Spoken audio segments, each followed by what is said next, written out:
Hi. Wait, hold on. Fantastic. I'm so sorry. Can we please keep that in? Hi. You know what? Welcome back to Splice Splatter, the film Gross. podcast presented by the Jean Cocteau Gross. Cinema in Santa Fe, New Mexico, where classic horror. It's modern gore. Modern belches. Modern If that's belches. kept in, Modern I don't know. gas.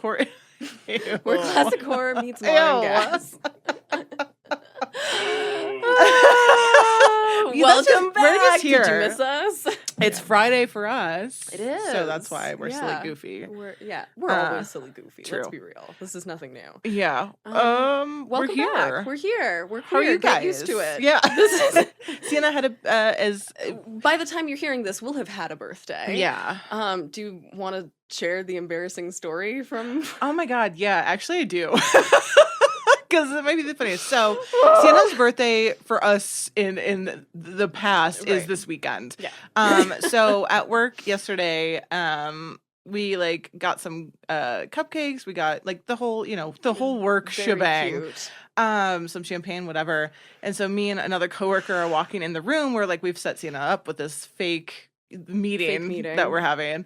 And we're like walking in, I'm literally like almost burning the box of candles, and we start singing all happy birthday, all of us, including Siena, to themselves. Like, whose birthday is it? And then I look around at the group, and we're like, hello? Siena's just like on their phone, like, happy birthday to, and we're like, it took me wake up up. until like 2 words before you were about to say my name. Before And I was like looking Siena. around, yeah, and then I suddenly realized, and I was like, I saw my life flashing before my eyes. Might have been the best birthday thing I've ever seen happen. Yeah, so Yeah. it really caught me by surprise. I there. think we all looked at you with like I don't know what to call it, soaking, but he looked back at me like, is she gonna realize? Like, nope, this is for them. Sure wasn't. Oh my God, yeah. And I turned to you afterwards, and I was like, the himbo's really coming out today. That was my birthday present. Yeah, so glad for all of you. Yeah. Yeah. So, So you've thanks all for wished, that. yeah, you've all wished Siena a happy birthday, but we got to do yesterday in the best way possible. So good. Yeah. Where did we go from here? Oh, speaking of birthdays and celebrations, we're gonna have our 50th episode, Which soon. means our 100th film. Yeah. Yeah. Oh my God, Yeah, that's truly crazy to think I mean, about. I guess technically it's more than 100 since our first episode we each did like our Covered. top 5. Yeah, but we like didn't it's watch all 5.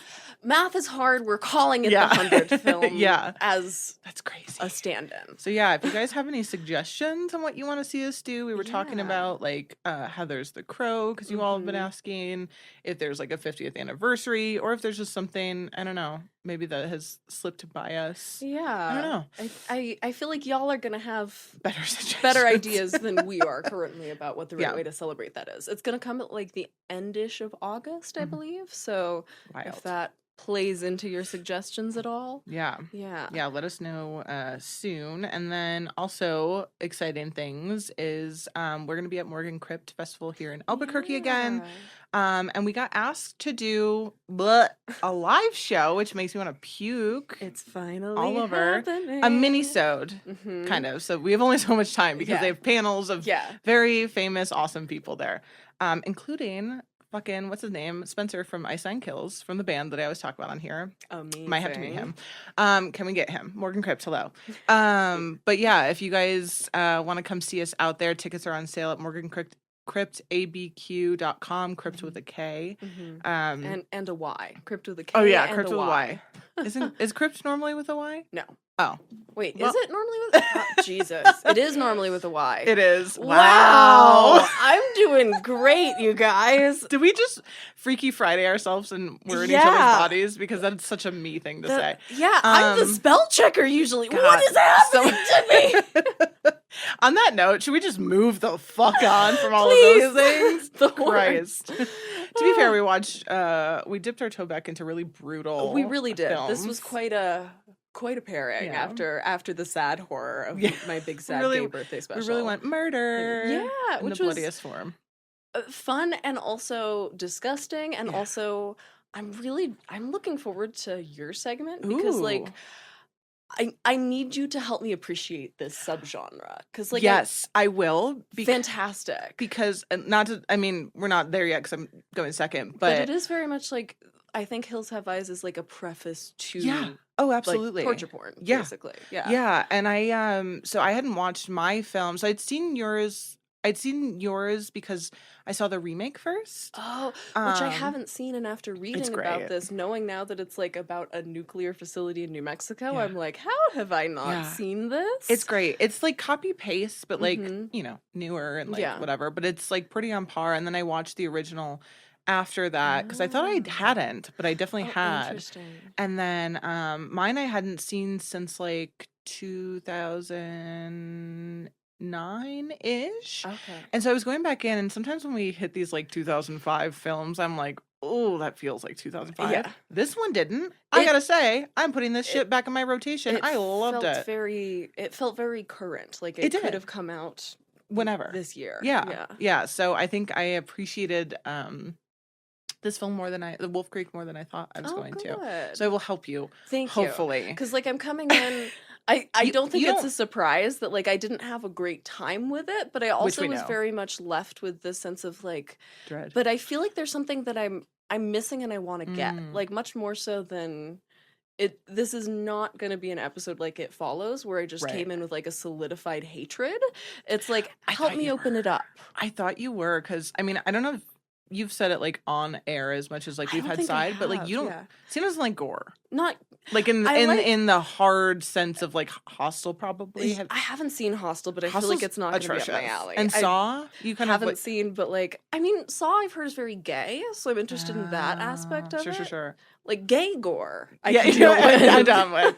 But yeah, no, I kind of understand the genre of this like torture porn. I actually thought this was going to be way worse, and so I felt way less bad. Oh, good. Love for you. Because I was like, okay, this could have, I thought the torture was going to be more of the film is what I remembered in my head. It's not actually a whole lot of screen time. It's really not. Which is kind of great. Yeah. It makes it hit harder. When it is fair. So happy to see you don't have like a horrible, fantastic. I thought you were going to come in and be like, fuck you. Fuck that. No. It was very much like a, clearly this is not for me, but help me understand it as somebody who it is for. I will hopefully get you on board of something. Great. On the way. So. Do you have a tidbit that you want to kick off with? I don't. Love. I tried to like find something and I was like, there's nothing that like kind of like, you always come in with better ones than I have. So. I was also wondering if yours might be a little bit hard to research because I got the feeling that I don't know if it was super low budget, but it felt pretty low budget to me. And like from that time period, like we've talked about when there's like not usually good. They don't know how behind to do. The scenes. Yeah. They had a making of. Oh, thank God. So on YouTube, if you search up like the making of Wolf Creek, cool. There's like a 50-minute video. It kind of just confirmed stuff. So I was actually surprised to see how well done it was. They actually had sit down interviews with them, like in makeup chairs and stuff talking. So and there was surprising articles too. Cool. And quotes. Love. So yeah, this was one of the ones where I was walking in being like, oh, I'm going to have like 4 pages of notes. I have 8. So I feel good. Nice. How is... have 12. Oh, fuck. There's there are some pictures scattered in there, okay. But it's definitely in addition to being well documented from the time, there is a great, I'm guessing from either the late 90s or early 2000s looking back documentary on YouTube where they brought in Wes Craven, they brought in the stars. So it's several decades on, but it's still surprisingly juicy. So there were good stories. Yeah. Especially because, as we're going to talk about, one of the producers was on set for the entire film, which is not always the case. Like one of the money producers, I should say. You normally don't want one of. I was going to say you don't want them there for the entire film. And he has a cameo role on screen, and so he's one of the main people who's interviewed, and so because of that, he, as one can imagine from this kind of a producer, full of stories. Do we believe all of them? I don't know, but we've got lots of stories from him. Producers like that who are like, I want to talk about the experience. Like, you have to watch. If any of you haven't watched Seth Rogen's The Studio, you have to watch it because I'm envisioning Seth Rogen sitting. I haven't seen The Studio yet, but this feels extremely accurate from the little clips that I've seen. Love. So just picture that as you go in. A little Seth Rogen cameo after Donnie Darko last episode. So I do have a tidbit. This is actually a callback tidbit to a tidbit that we shared on a previous episode that I now found the expanded version of. Because we talked about on actually 2 different episodes when we did Evil Dead 2 and Nightmare on Elm Street. We talked about the little back and forth that was going on between Wes Craven and, oh my god, how am I forgetting Evil Dead 2? Oh my god, help. Guys, I forgot how to spell crypt today. Don't judge me too harshly. Wait, the actor? The director. Sam Raimi. Yeah. Thank oh my you. god. You looked at me and I had fear in my eyes because I was like, we both did. Yeah. I'm not good at this game. Just two deers in headlights. Yikes! If anyone's watching the YouTube video. Good God. So we talked about the little back and forth between Sam Raimi and Wes Craven on that in terms of, remember there's a Freddy Krueger glove that shows up in the background of Evil Dead 2. So that story about their back and forth actually dates back to The Hills Have Eyes. Cute. Which I think we maybe teased a little bit in there because I was talking about wanting to cover The Hills Have Eyes at some point. But here's how it goes. The story actually then stretches on for decades and is bookended at the end of Wes Craven's life by another Hills Have Eyes reference. So here's how it happens. Sam Raimi watches The Hills Have Eyes and notices that there is a ripped Jaws poster in the background of one of the scenes. And there's an interview from him where he talks about how he, quote, took it to mean that Wes Craven was saying that Jaws was just pop horror. What I have here is real horror. And so then Raimi puts a ripped Hills Have Eyes poster in the first Evil Dead. Right. And then Wes Craven sees this and has Nancy fall asleep to Evil Dead in Elm Street. And then Raimi puts the Krueger glove in Evil Dead 2. Craven has his characters choose Halloween over Evil Dead and Scream. Raimi puts 2 Craven shoutouts in his TV show Ash vs. Evil Dead. In the first season, there's another Krueger glove.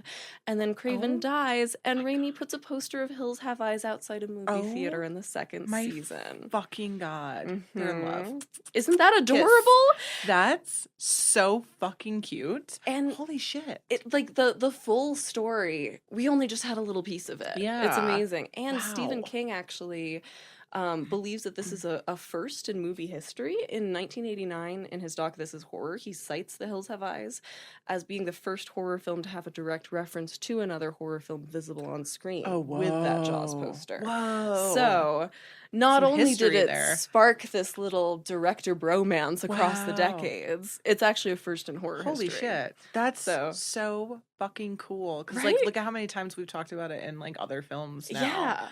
Oh, it's so cute. Oh, it's I love that cute. so much. Oh my God, what a back and forth. Holy shit. Imagine having that relationship with like another horror icon. Truly. Like I want to picture them having movie nights together. Right. You know? Yeah. Like they're just like giggling over like sharing a popcorn. Yeah. They both reach in at the same time, their eyes meet. Yeah, their hands touch. Yeah. Cut to black. That's so cool. Yeah. Oh my God, I love that. Isn't that come so on, fact. That better stay in my head because that's one of the like funnest facts that we've. Yeah. Yeah. Very, very tidbitty. So Hills Have Eyes 1977. I did bring in some selected taglines. There were several that were just uninteresting. Sure. So the first one, just keep telling yourself it's only a film. It's only a film is clearly a callback to The Last House on the Left. It's only a movie marketing. Yep. We're going to talk a lot about Last House on the Left in this episode. Oh, yeah, you can't not. You can't not. It's so... Hills Have Eyes is the second film that he makes after Last House on the Left, and so it's very... 75 was... Last House on the Left is 72. It takes him 5 years to make another film, and we'll get into it in a second, but he really doesn't want it to be this project. But put a pin in that. So clearly the marketing is also telling people, like, it's a Last House on the Left type movie. Then we have A Nice American Family. They didn't want to kill, but they didn't want to die. Oh my God, stop. And then The Lucky Ones Died First, which I think is a pretty good one. Honestly, that's what I was saying while watching Wolf Creek. I'm like, just pop me out. Yeah, you know? absolutely. Take me down. Just don't make me nothing but a head and a spine, please. Head on a stick, yeah. That was by far the worst part for me. Yeah. But yeah, great. Fantastic. And last and least, camping out with the family can be murder. true horrors. Isn't that amazing? That one's good. Which honestly, I feel that one feels like it's written by Wes Craven to me. Yeah, he's there's so much comedy. I was gonna say movie. little like nudge, nudge, wink, wink. I love that one. That one fucks. So thought you'd like that. Yeah. This is written, directed, and edited by our beloved Wes Craven. He does everything. Yeah, he does everything. This also, I ran the numbers. That makes this our 4th Craven episode so far, because we covered Scream right at the very beginning. We did Nightmare on Elm Street. We did Last House on the Left, and now Hills Have Eyes. Oh wow! Holy shit! Whoopsies. No, I mean, he's great. He's an icon, and I think they've been pretty well spaced out. It's like we've given ourselves like a Craven a quarter or so.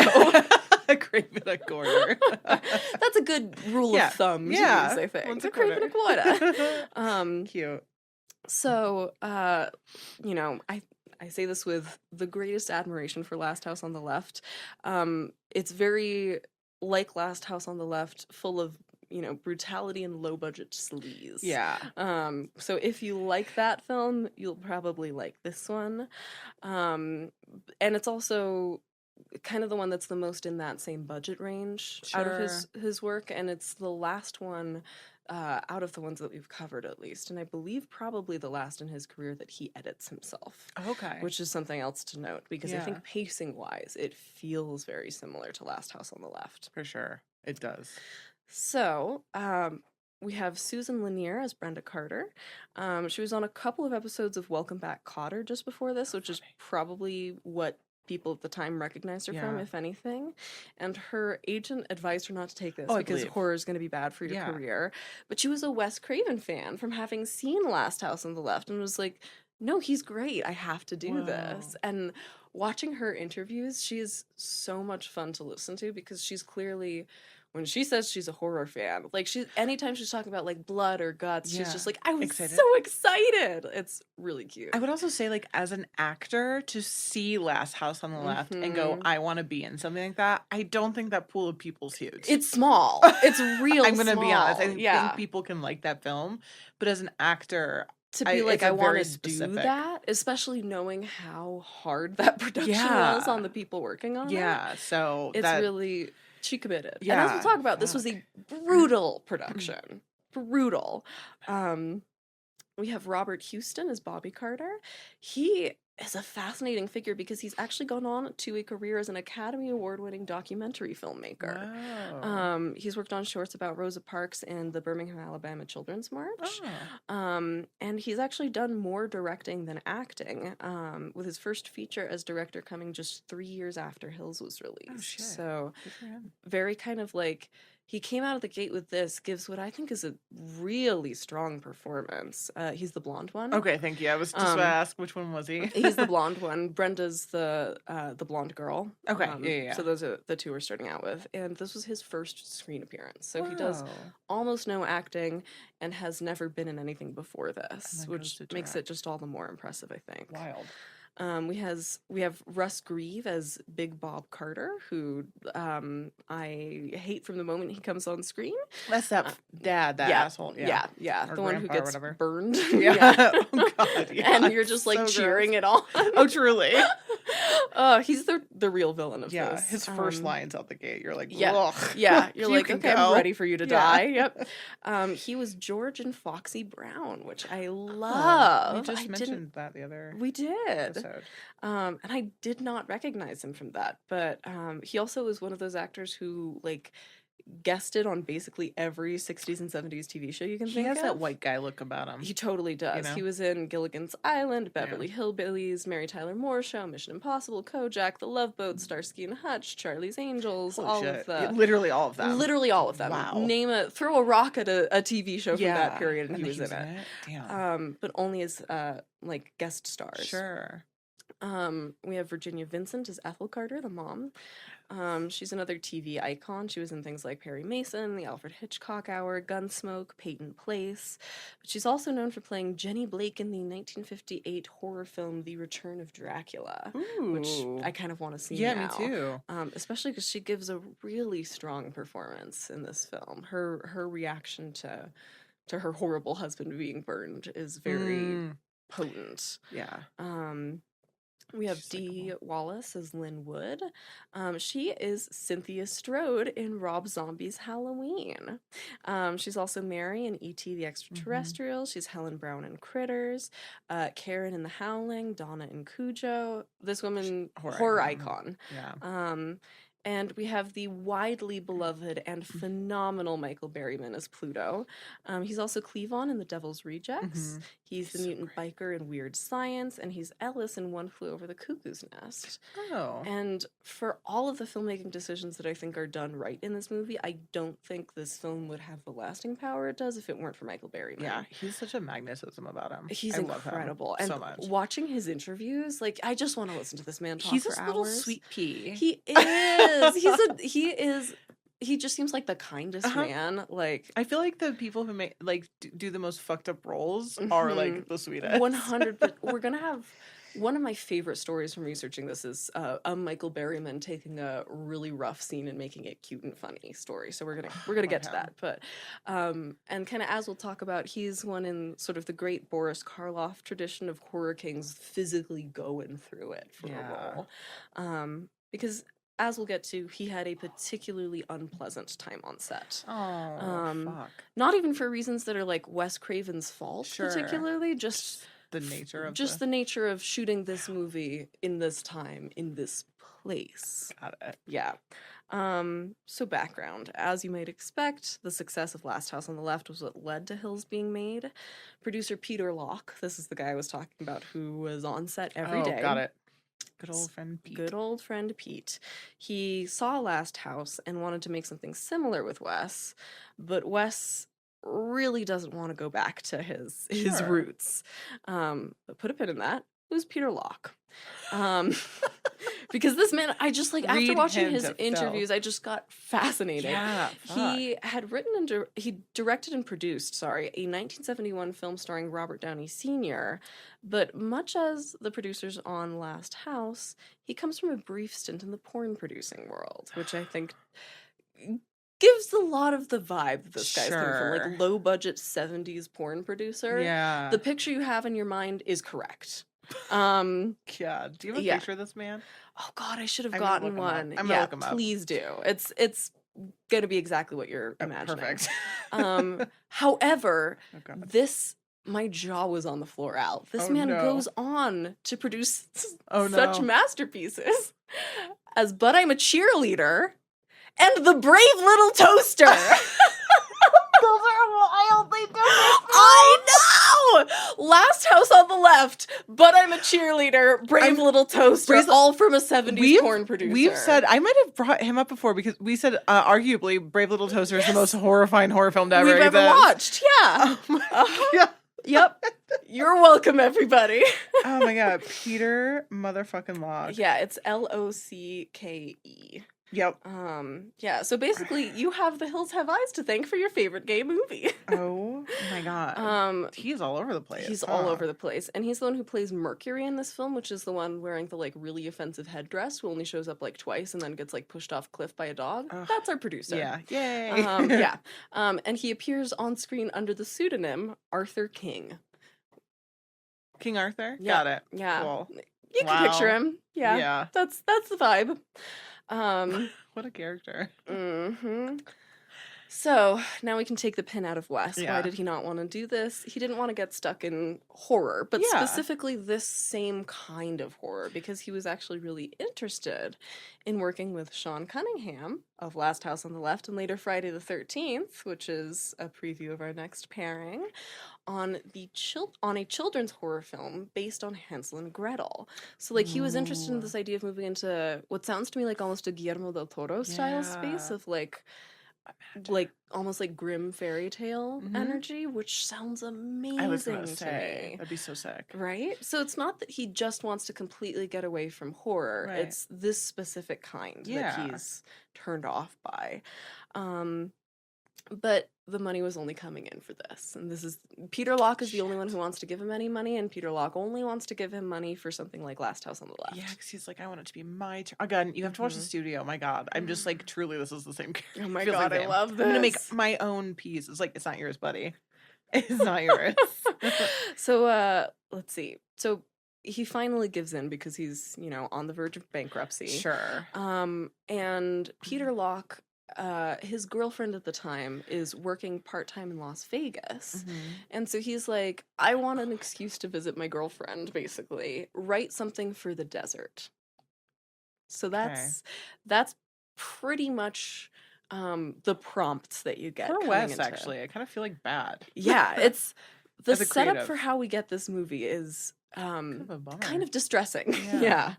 But it's interesting. I think there's still a lot of Hansel and Gretel DNA in this story in a couple of different ways. Because we have this big bad villain who kind of hides in the middle of the wilderness and eats children. And we have this brother and sister who defeat the big bad through a series of traps. So there's still there are some story similarities there. Even the fantasy element of the dogs' names, Beauty and Beast. Beauty and Beast, yeah, and Beauty gets killed right away, and Beast is all that survives. Wes Craven is not subtle in what he's trying to say with his horror films.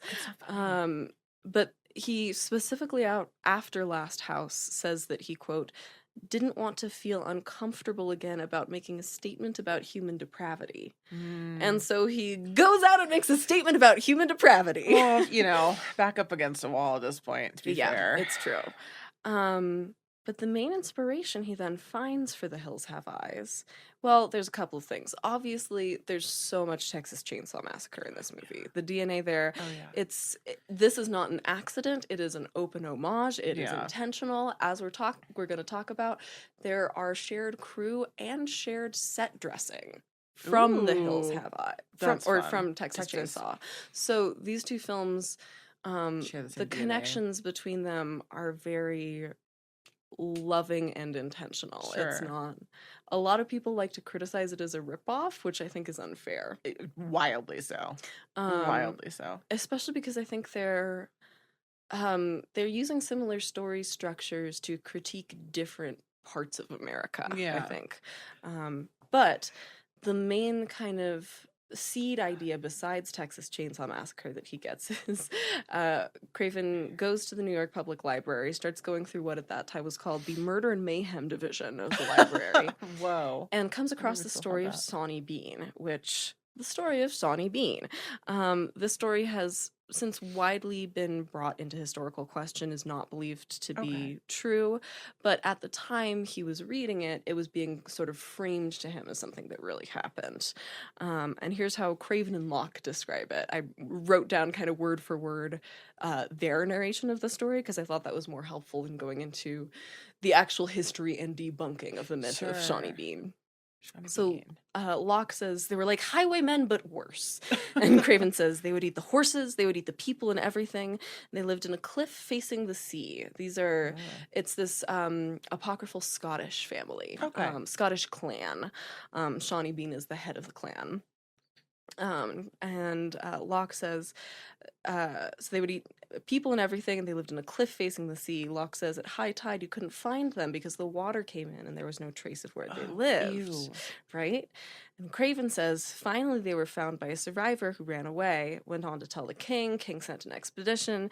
Expedition found them and took them back to London, and they did horrendous things to them. They broke them all on a wheel, hanged the women in front of the men, dismembered the men, and I was so struck by how on one hand you have this feral family that's killing people and eating them, but if you look at it, they aren't doing anything that much worse than what civilization did to them when they caught them. And I just thought, well, what a great kind of A-B of culture, how the most civilized can be the most savage, and the most savage can be the most civilized.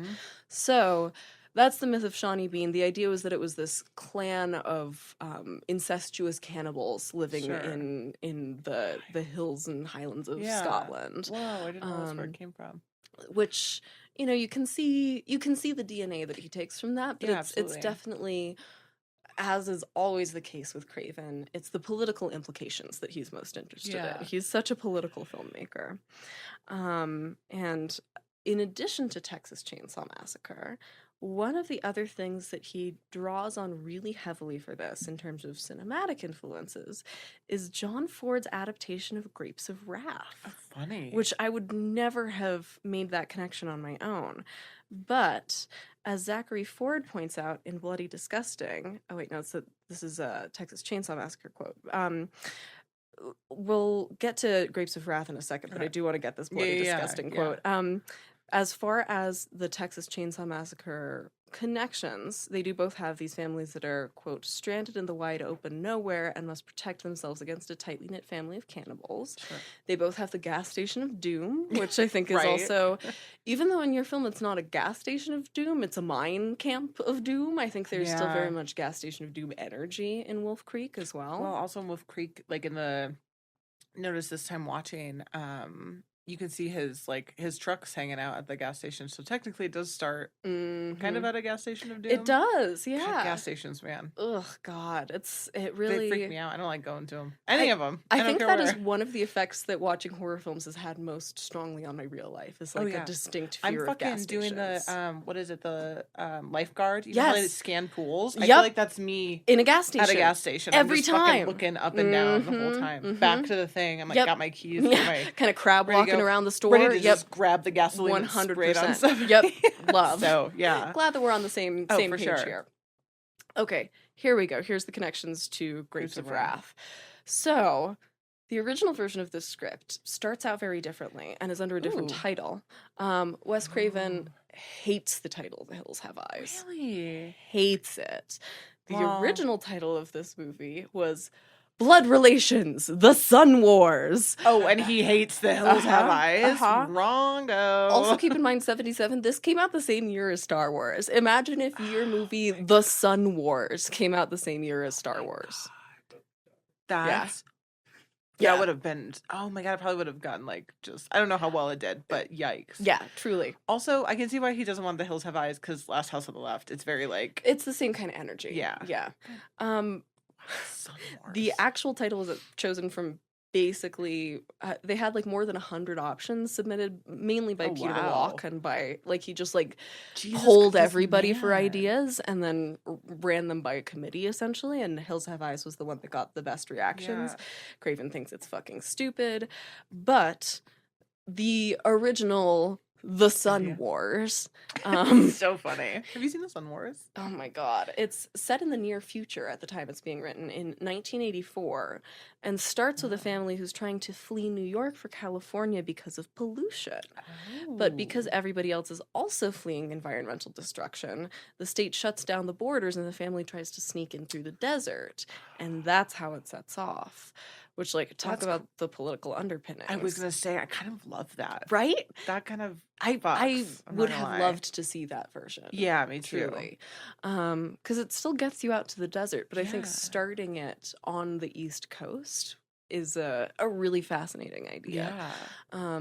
But yeah, so that's where you see a little bit of the Grapes of Wrath influence, is that kind of fleeing environmental destruction cross-country family trip that has a very different energy to it than trying to find the silver mine you just inherited, which is making a whole different kind of commentary, right? It's very Beverly Hillbillies. It is, which I think is certainly intentional. Yeah.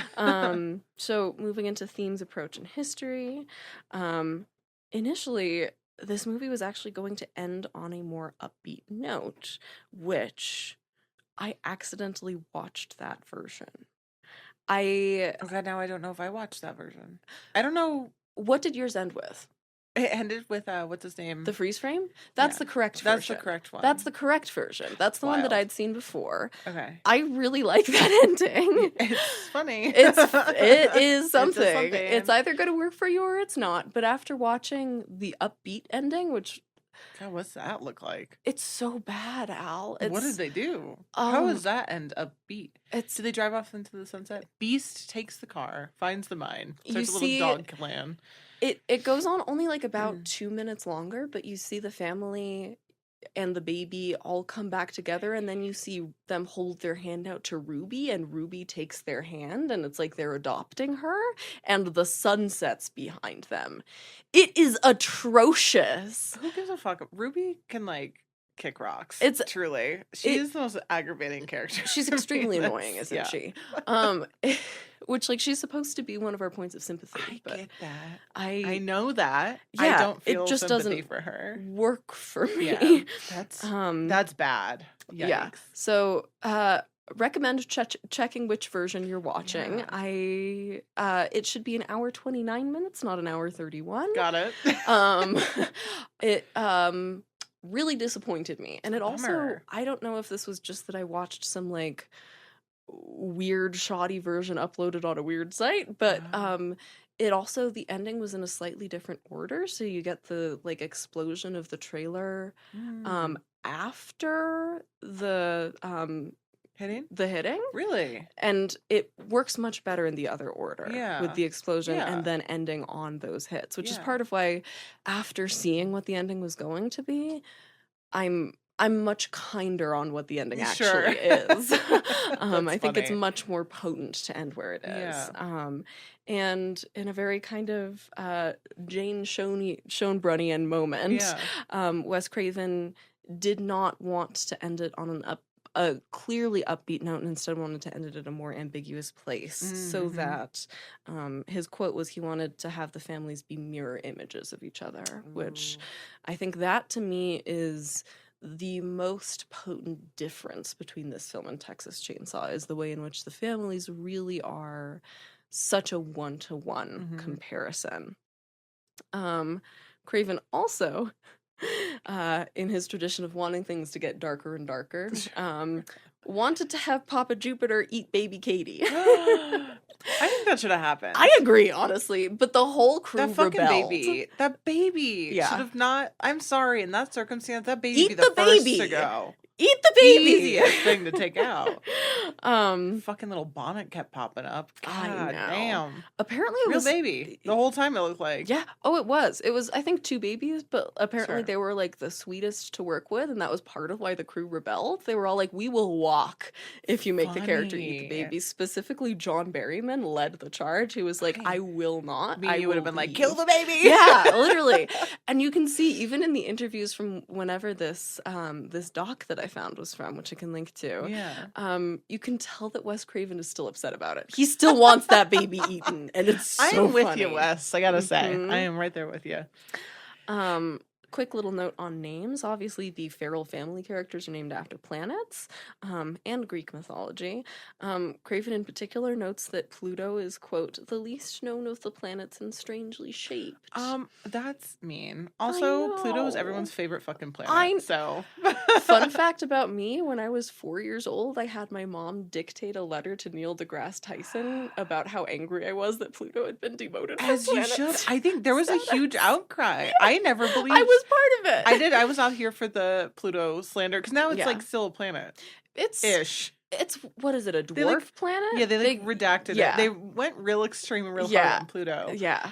That's so funny. Also, it makes sense that they wanted to call it the Sun Wars, and then you have these characters' names. So You can see the that DNA makes still sense where coming that came through. from. Yep. Obviously Mars is the god of war, but I actually, as I was watching this, realized something that I didn't pick up on my first time around, which is I think this is another Nope Jordan Peele horror nod with Jupiter, Papa Oh. Jupe. Yeah. Like, Oh my god. Yeah. I'm with him sure, again. especially with him, it's a yes. especially given the setting, because this was all filmed in Apple Valley in California. Yeah. It just feels like that was That's a so big funny. Oh, I'm reference sure. point for Nope.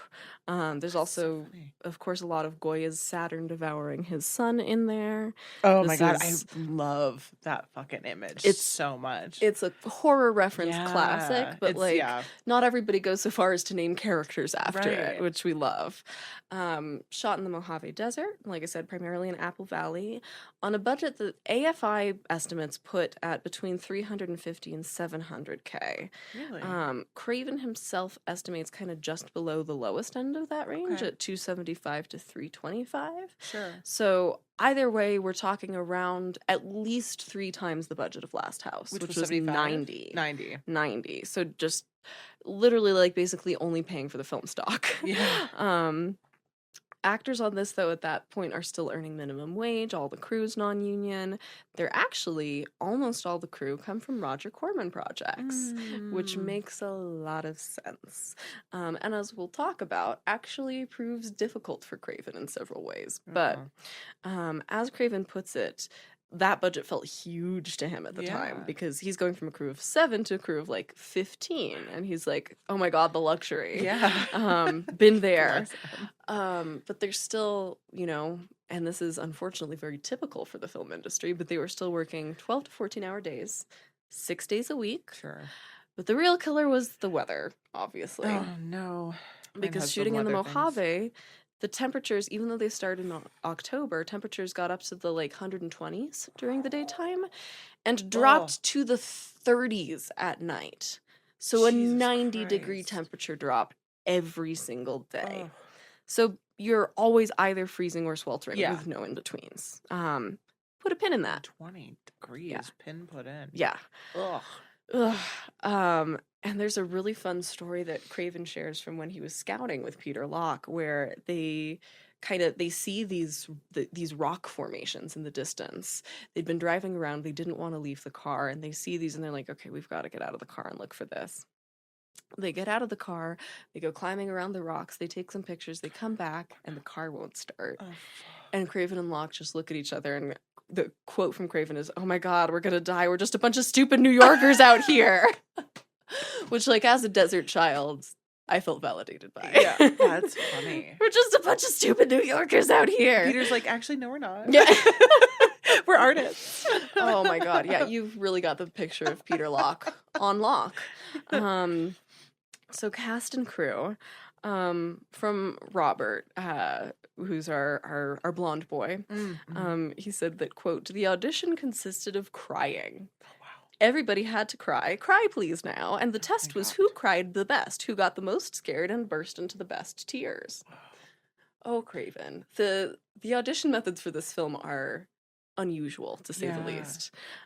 Janice Blythe, who plays Ruby, says she was actually initially sent to audition for the Dee Wallace part, but that she, quote, really wanted to play the animal girl. That's a challenging part, something I could just bite my teeth into. Oh my god, okay.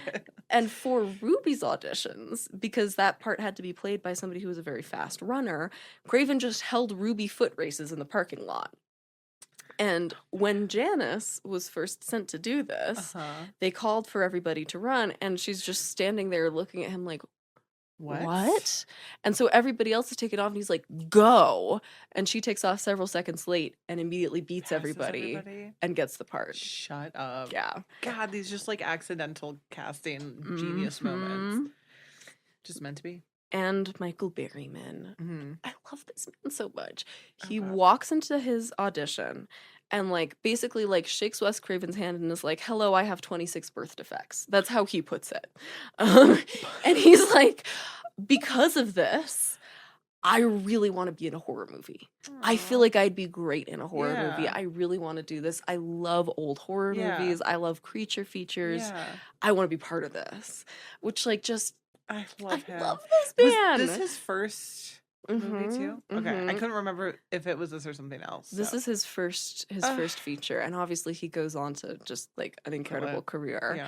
And he specifically says that The Mummy's Curse, that Universal monster movie, was one of his all-time favorites, and so he's, you know, just he loves what he's seen these other great physical character actors do. And it's like, well, these are the cards I got dealt. Why don't I do something fun with it? God, he's so charming. He's amazing. It's almost like hard to watch. Like I know, like he's so good, but also like seeing interviews with him is like so hard to. I feel like I'm tainted into seeing just him being so being the character or being who he is himself. It's hard to. It's a weird line. Once you've watched his interviews, it's a little harder to be scared of him because you know how sweet he is. There's this one part in the documentary where he just like takes his like head to the camera and just starts pointing out different scars and all the different surgeries he had to get, and he goes, quote, and that's how we got the face we got. And I'm like, I just love this man so much. And before this film launched his career, he'd been working as a florist, which I also just think is adorable. I didn't know that. He was a Oh my florist! God, sensitive angel. Truly. However, That's cool. in the realm of sensitive horror angels, there was another sensitive horror angel who almost had a part in this and went on to regret turning it down. Gunnar Hansen of Leatherface fame was offered a part in this movie, but instead wanted to move to Maine to focus on his literary career. Stop. God, he would have crushed this, too. I know. Damn. Although I couldn't find what part he'd been offered. Sure. Imagine the world in which we could have had Michael Barrymore and him. Yeah. That would be amazing. 2 icons in one film. Truly. That's so funny. So moving into the making of, this was shot on 16 millimeter, which was actually a big point of contention between Craven and his DP, Eric Saarinen, who is another Roger Corman alum, who also somewhat ironically, given the plot of this film, went on to shoot Albert Brooks's Lost in America. Oh. Yeah. And Saarinen felt like 16 millimeter would be kind of artistically limiting, but Craven was like, it's going to be faster for us, it's going to be easier to work handheld, and it's going to be easier to do sync sound handheld on 16 versus 35. Especially lower budget, too. God, exactly. We could have a lot of parallels, so I'm going to move through mine. I love that. And so he also just says that, like, at that point in his career, the idea of him ever shooting on 35 was just incomprehensible to him, which, like, really warmed my heart to hear Wes Craven saying that. Like, that he was just like, I'm never gonna do that. Like, we make what we can. Yeah. Love. And those 16 millimeter cameras were rented from a famous porn filmmaker. Although Craven does not name who, I suspect it was someone Peter Locke had worked with. Of course. God, Peter's like, I got a guy. This was just his fucking... to himself. Truly! Hand gestures. Obscene hand gestures. There's a reason why you see Peter Locke's name come on screen first before anybody else. It says a Peter Locke movie before you get written directed by Wes Craven. Yeah. So, Pete, chill. Producers. And if you think the cannibal lair looks extra Texas Chainsaw-y, there's a good reason.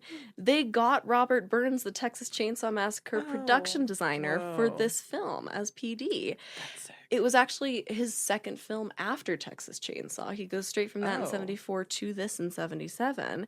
And he reused a lot of the same set dressing. Craven tells the story of Robert Burns with his, like, deep Texas accent rolling up with his kit. And his kit is just all of these bones and leather hides and stuff from Texas Chainsaw that he just starts dressing with. I was gonna say, I want to know, like, did he keep everything it in, like, sounds a like garage, it, or did he put it in a production, like, to be, like, rented out, and he just, like, reached back in? I don't know, but either way, I just love the image of Robert in his kit. His little kit. And Robert Burns is also the PD genius behind The Howling and Reanimator. Oh my God, Reanimator. Which, like, the production design on Reanimator. So good. Oh, that makes sense. I gotta look into this dude a little bit more. Incredible. And comes right out the gate with Texas Chainsaw Massacre and Hills Have Eyes as his first two projects. Genius. Genius. This is also very much kind of a winning over the crew movie story. We love those. Yeah. Here's a quote from Craven. The crew had just come off a Corman film, and they were completely burnt out because they were made to go so fast and work around the clock, which is what Corman's famous for, but also is how you burn out a crew. I think that when DP Eric finally realized that we were out to do something kind of unusual and something that could be a little classic, it started to change. So it was only when they saw the cinematographer start to get a little bit excited that the crew kind of begins to get on board. And Eric, the DP, recalls, quote, "We were just trying to get the thing done." I think we were influenced by Wes's constant desire to make it better. He had a vision, and I think people are attracted to people who have a vision. I mean, though, like, if your leader is like, we're going this way, I believe in this, it's like, how do you not be like, yeah, no, Truly. I see it. Yeah. And as they say, working for as little money as they were and in the horrible conditions that they were, you had to really be committed to stick it out on this project. Yeah, 120 degrees. I don't think I could. And most of the cast and crew describes Craven as like extremely quiet and soft spoken. And as Robert Houston recalls, often wearing, quote, a baseball cap that looked bigger than his head. But I really thought throughout the production that Wes Craven would never make it as a director. Whoa. Mm-hmm. Can you imagine eating those words? Right? So hard. And that's coming from the one who goes on to be an award-winning, Oscar-winning doc filmmaker himself. Wild. It's fascinating. So again, just like hope for all us young filmmakers or indie filmmakers out there. Gotta trust yourself. That's exactly. And here's where we take out the weather pen. Ugh. Because one of the genetic disorders that Michael Berryman has is called hypohidrotic ectodermal dysplasia, and this means that he never developed sweat glands. Oh, fuck. So he's in those 120-degree plus temps every single day. So he did, like, ice packs on himself? Yeah. And so it was enormously more dangerous for him than for anybody Yeah. else on the crew, and especially once he started getting into shooting action scenes, he would have to have like medical attention in between every take. Yeah, I've only heard of that through people who take medications, and it like prohibits like sweating, so you overheat really easily. But imagine That's so scary. like if you just don't have sweat glands. I Like don't if, even. Yeah. I can't even imagine that. Sienna knows Yeah. how much I sweat at work. That I wish I had a little bit of that. You know, Yeah, truly. Just a tiny bit. For days in this podcast studio in the the height of summer, dripping, right? could really do with a little bit of that. Yeah, buddy. Truly, which just makes his like absolute devotion and excitement about it all the sweeter. And that's why I say, like, it's not that it's Wes Craven's fault that they're shooting in like 120 plus degree temperatures and he's working with an actor who doesn't have sweat glands. It's Peter Locke to be near his girlfriend. Yep, you're not wrong. The tarantula scene, fun little tidbit, wasn't originally scripted. Only got added after the filmmakers had a run-in with a spider on the road and decided to put it in a terrarium to shoot, and it was not harmed in the making of this movie. Tarantula's safe. I love little tarantulas. I know, they're so fuzzy cute. puppies. I'm a big fan. They used lamb legs for the cannibalism scenes, and apparently the actors were so hungry by the time they were shooting that they were like really excited for that scene. They were like, I know the idea is gross, but when you've been out in the desert and you're really cold and you haven't been eating good meals and suddenly somebody's offering you a leg of lamb, it looks super appetizing. I was thinking during the day for some reason. I'm like, okay, at night that actually makes it a little bit easier. They also, as I'm sure you can tell, used a real dog carcass, which is horrifying because Craven has been very cagey about how they got it. There's a quote where he says, "Let's just say we bought a dead dog from the county and leave it at that." No, someone's baby. Yeah. Which, like, I mean, to be fair, there is like dog. Like, if you road trip enough, you see there are dead babies. Dogs. Yeah, it does happen, but it is upsetting. So yeah, no animals harmed in the making of this film, but we do see a harmed animal on screen. Pre-harmed. And okay, here's the story that I was like, this is Berryman at his best. Oh, okay. I thought we were gonna go dark here. No. It's about a very dark scene, but because tension was running so high before shooting the rape scene, which like you can imagine. Not only it was one of the earliest scenes they shot, so it was when the crew had not been won over yet, was just coming in off this Corbin project. They're exhausted. You leave that to the end. Just leave it to the end, where you're all like besties, and you're just gonna get it over with. And so, Lanier, who's the girl in that scene, whispers to Berryman beforehand, and is like, let's do a little prank just to like make this a little bit lighter for everybody. I'm sure he loved that. So Craven calls action, and they like pull back the curtains. And the two of them are like making out, doing this like sweet, like sexy love scene. They're like moaning and all over each other. God, and everyone starts laughing. And later Craven comes up to them and thanks them for breaking the ice. Oh. Which like, yeah, because he probably was like, fuck. Yeah. Like, how do I do this? Yeah. Like it's scary. Oh, bless them. Horrifyingly. Wow, whiplash. Yeah, just a fun little transition. Yeah. Now that we've broken the ice, let's go on to some horrors. Because this was such a low budget shoot, of course they only have one chance to get the trailer blowing up, right? Sure. It's a one shot and you're done. But they also, the folks in charge of the pyrotechnics for that, we're not actually sure how close to the trailer the actors could safely stand for the shot. Cool. Way They to go, weren't sure. professionals. Yeah, Craven said that, quote, they didn't know quotes. how much of a blow up it was gonna be, which is literally your job. I was say, That's the can job. you imagine now? Yeah, truly. Never. It's it really reminds me of some of the Carrie set stories where it's like the car yeah. rolling and the Camera guy camera op is like, yeah. if it had rolled one more time, I would have been dead. crunched. Yeah. Crunched on fire. Horrifying. Yikes. They also Yikes. Yeah, while we're talking explosions and burnings, the script needed a tree to tie the dad to for his kind of like crucifixion style burning. But it's the desert, there aren't any trees around. And so Peter fucking Locke, it's like, I know a tree guy. No. I'll be the tree. God, if only he'd He's been like, I the could be a tree. I tree. was one in elementary school in my play. He's like, I'm going to be every character in this movie, including He's the like tree. PETA in Hunger Games, just like in the tree. Oh my God. He tells the story on camera and is like proud of himself for it. Oh yeah, no, I believe it. Yeah. He's like, so we kind of, looked around to make sure nobody was watching. And we burned a Joshua tree. Oh, that's illegal. Yeah. It sure is. Those are protected trees for good reason. Yeah. They burned a Joshua tree for this movie. And Peter Locke's like, yeah, I did that. Bro. Yeah. That's something you talk like about the dog carcass and that tree in the same way. You just don't Exactly. You say, oh, we've got a tree guy. Yeah, we got a tree guy. We got a tree from the county, and that's all I'm going to say about that. Yeah, That's what you say. What the fuck? You don't say, oopsie, we burned a protected Joshua tree. And it, like, that tree is dead afterwards. It goes up in a fireball. For fuck's sake. Uh-huh. There was, truly. Sorry, Peter. Not sorry. This is basically, we're now just in my section of just like Peter slander? stunts and stunt near mishaps. Oh, God. There's just so many The from this oopsies. movie. All Great. the oopsies.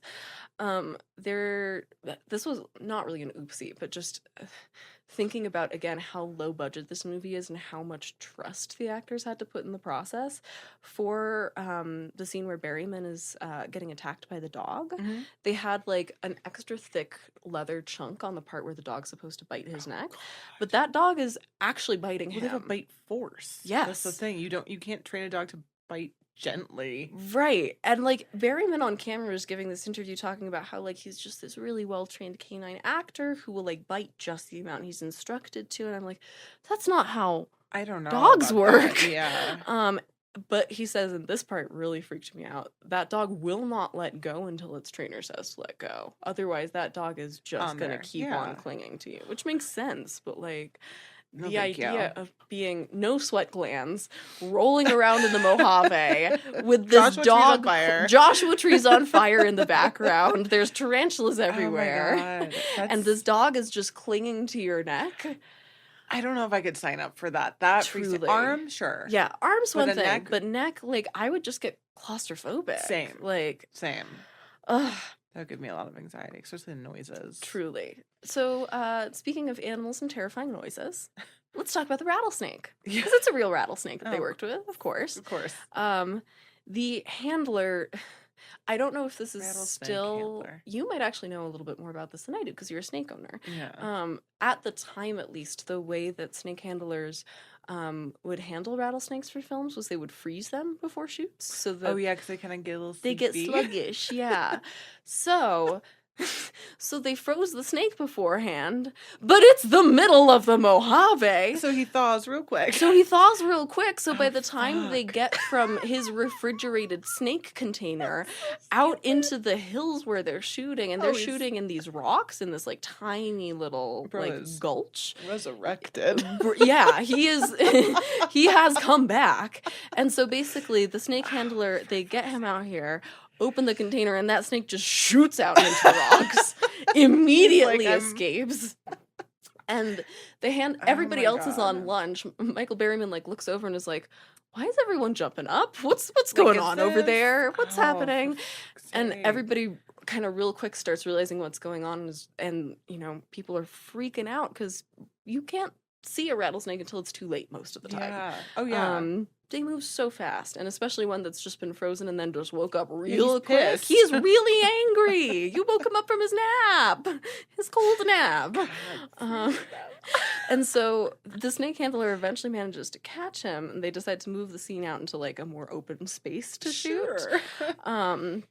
But then, understandably, Janice, after that, does not want to hold a snake for her scene where she, like, sets the snake on this guy, and told Peter, the producer, that she's only going to do it if he holds it, too. Good on her. I know. And so then... that was her secret hope of getting him out of the production. Truly! She's like, maybe it'll bite him. Yeah, maybe it'll bite him. So here's a quote from Janice, and this made me like her so much more. She says, Peter kind of tiptoes over, touches it and drops it real quick and says, I did it! Now you have to do it! So I say, okay. The handler comes back and beats it up a few times to get it really mad. No. So I had this really mad rattlesnake. And then I pick him up, and I was in the part. I was Ruby. And you can see in her face as she's talking about it, like, she's excited remembering this moment. And Good I'm like, for her, but that seems...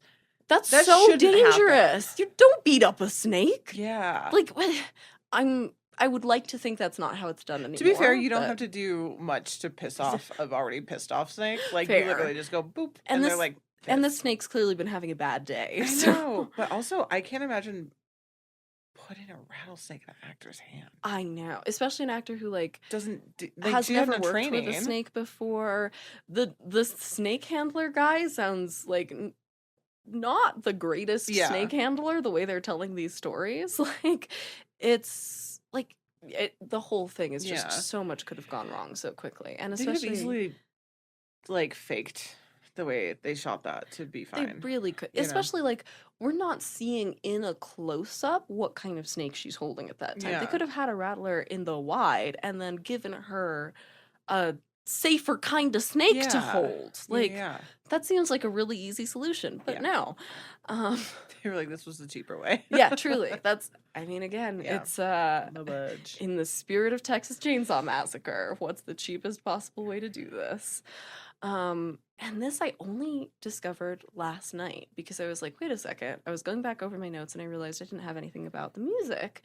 And particularly the opening and closing of this movie, the score is so unsettling, especially that very first shot, just panning over the landscape when it's still dark out and there's just like these like howling sounds on the score. So the music, I'm so glad I looked this up. It's by a man named Don Peake, who was like a house guitarist, basically, and recorded for a ton of famous bands, including the Everly Brothers, the Beach Boys, the Mamas and the Papas. He was a staff guitarist for Motown Records. So, like, he recorded on everything. Wild. Apparently was so creeped out by the movie while he was working on it that he could only work on it during the daytime, which I love. Funny. And one of the instruments he used is this thing called the beam. Now we have to take a moment for the beam because I got so fascinated by this. It's also called a blaster beam. I found help. Truly. I have a photo. Okay. Here's our visual aid for the beam. Oh, it looks like a beam. It does. It looks like a beam. Whoa. So it looks like a shuffleboard with strings. Honestly, yeah. Like a 70s shuffleboard with strings. So I found a great Dread Central article about the score, and they had a good kind of description of the beam that I pulled. Quote, developed in the early 70s, the beam was a long metal beam strung with a wire. Under the wire, electric guitar pickups capture that distinctive low and sinister tone. Then a long glissando effect was achieved by sliding a piece of steel across the wire. Eerie and unusual, the beam would soon rise to prominence in the science fiction world thanks to its use in projects like Star Trek The Motion Picture and Star Wars Episode 2 Attack of the Clones. So it's that kind of that very quintessential sci-fi sound. This is one of the earlier uses of it in film. I've never heard of this instrument before, but it's so 70s looking. My God. It truly is. And it's really unsettling. I think I'll put a clip of the beam here so you can hear what that sounds like.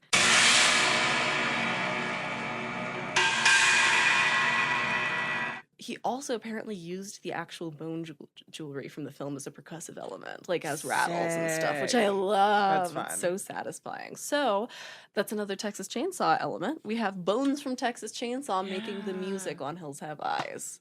So full circle. So cool. And apparently Craven really did not like the score at first, but he does go on to work with Peake again for The People Under the Stairs, which I really want to cover sometime. Have not seen yet, but have heard really good things about. He doesn't like The Hills Have Eyes, but then he has The People Under the Stairs. Yeah, and then truly, which like Last House on the Left. Yeah, like, bro. Yeah, your titles. You've got a pattern going on here. Yeah, honestly, tagline even titles. Nightmare on Elm Street. Same tagline vibe. titles. Yeah, tagline titles. Unsurprisingly, moving on into the release, this got slapped with an X rating off the bat by the MPAA. Yeah. So they had to go back to the cutting room and significantly shorten 3 scenes down to get an R, which were Fred's death, Mars and Pluto storming the trailer. So I'm imagining there was probably an extended version of the rape scene, and Papa Jupiter's last stand. It's again, Peter Locke is on camera being like, we had to cut out the goodies. Oh my God, shut up. I hate him so much. It then comes out on July 22nd in Tucson, which is kind of interesting. You get a desert horror premiere for a desert horror. Goes to its wide release by October. Apparently it was in competition with Smokey and the Bandit at the box office, and so Peter doesn't feel like it did as well as it should have, and he's like, it was successful, I guess, but, you know, it wasn't a breakaway hit. I'd like you to blame everyone else but himself. Oh, of course. I'd like you to take a guess at how much this earned back. Oh, he's probably downplaying like how well he sure is. Did it make like, ooh, I have like a range in my head. Did it make between like 5 and 10 mil? More. Really? Oh my, what the fuck against the $250,000 budget? Like 17. It made 25 million. 25. Oh my God, see, I thought that was too high. What the fuck? It did amazing. Yeah, on a budget of like 350 or less. That's amazing. What the hell? Truly. He goes on to say on the record that the marketing campaign probably cost like 2 to 3 times that. So you're still looking at total like somewhere in the $1 million range to recoup. And it makes back 25 times that. Wow. And he's like, it did okay, I guess. This man is like obscene. Truly. And like I know a lot of people view this movie, as we're about to move into critics' takes, as kind of like a lesser version of Texas Chainsaw. I really, again, I don't put them. I don't know. I don't think they have. They are. But there are some similarities. They both have merits on their own. Yeah, I was gonna say like yes, they're in that same genre and like vibe, but like I would never be like, oh, it's a ripoff of Texas. Like, in what way? Right. Please inform me. I also think the way this relates to the landscape is so different than Texas Chainsaw. And that's... Oh, 100%. That is so much of the horror to me of this film. Yeah, this and Wolf Creek have that in common. Very much. Yeah. And I actually, as I was looking for their ideas for our next pairing, I was seeing a lot of these two being kind of talked about in conversation. Really? Wolf Creek and Hills Have Eyes, because of the way they relate to the landscape. Yeah. But because I teased it a little bit there, let's get back to the marketing campaign. Oh, yeah. Since obviously Peter spent a lot more on this than was necessarily typical for like a really low budget movie at that time, made by like a Corman crew. Let's talk about how he marketed this movie. Oh, Lord. Because he pulled such a stunt. He advertises that this film has been added by the MoMA to their permanent collection. What had actually happened was that the MoMA acquired both this and Texas Chainsaw for its study collection, which is much broader and is just like stuff to research. And a curator for the museum gets so angry that they write into the LA Times on the record and says that the museum, quote, prefers our name not be used in promotions. Oh my God, cunty. Truly. It gets pretty mixed reviews at the time it's released. Variety kind of likes it as pulp, which I think is, maybe overly dismissive, but it is quite pulpy. The Spectator thinks that it's just, quote, ghastly carnage, which I was like, episode band name. Ghastly carnage, yeah. Ghastly carnage. You can see the logo, right?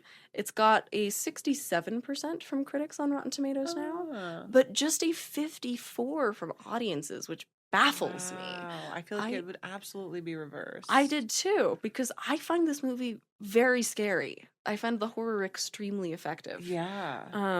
And I kind of tried to dig a little bit into other people's takes on why, since I don't share this view. Yeah. And I found a 2003 review in Slant magazine that says, quote, "Suffice it to say that while frequently effective, The Hills Have Eyes is no Texas Chainsaw Massacre.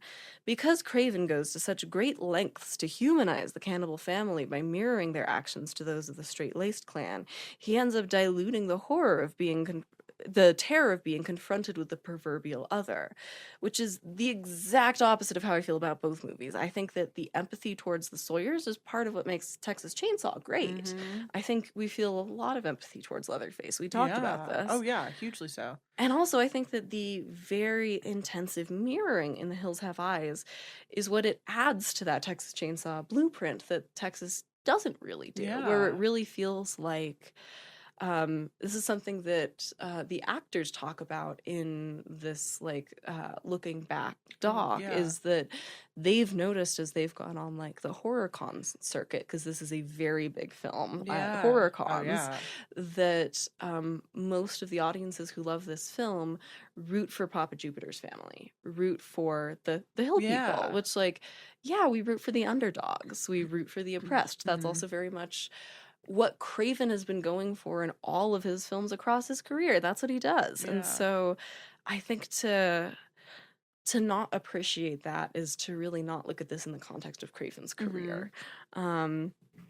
Just as a fun little tidbit shout out, before we move on into influences, this, when it got released on Blu-ray, was released as a double feature with Reanimator, which I thought was really cute. That is cute. Again, they share a production designer, so and a wonderful little theatrical screening story, because I love when we can find those. During one screening Michael Berryman was at, this woman is there with her son, and she kind of yells out, "Oh, this movie is sick and depraved." And Michael Berryman's like, "I have an idea. I'm going to mess with her." And so he taps her on the shoulder and goes, "You're damn right it is, lady." Oh my God. I bet the kid loved it. Oh my God. Can you imagine turning around? Love him so much. I would yelp. Right? I would go, in a good way. Yeah. Yeah, in a good way.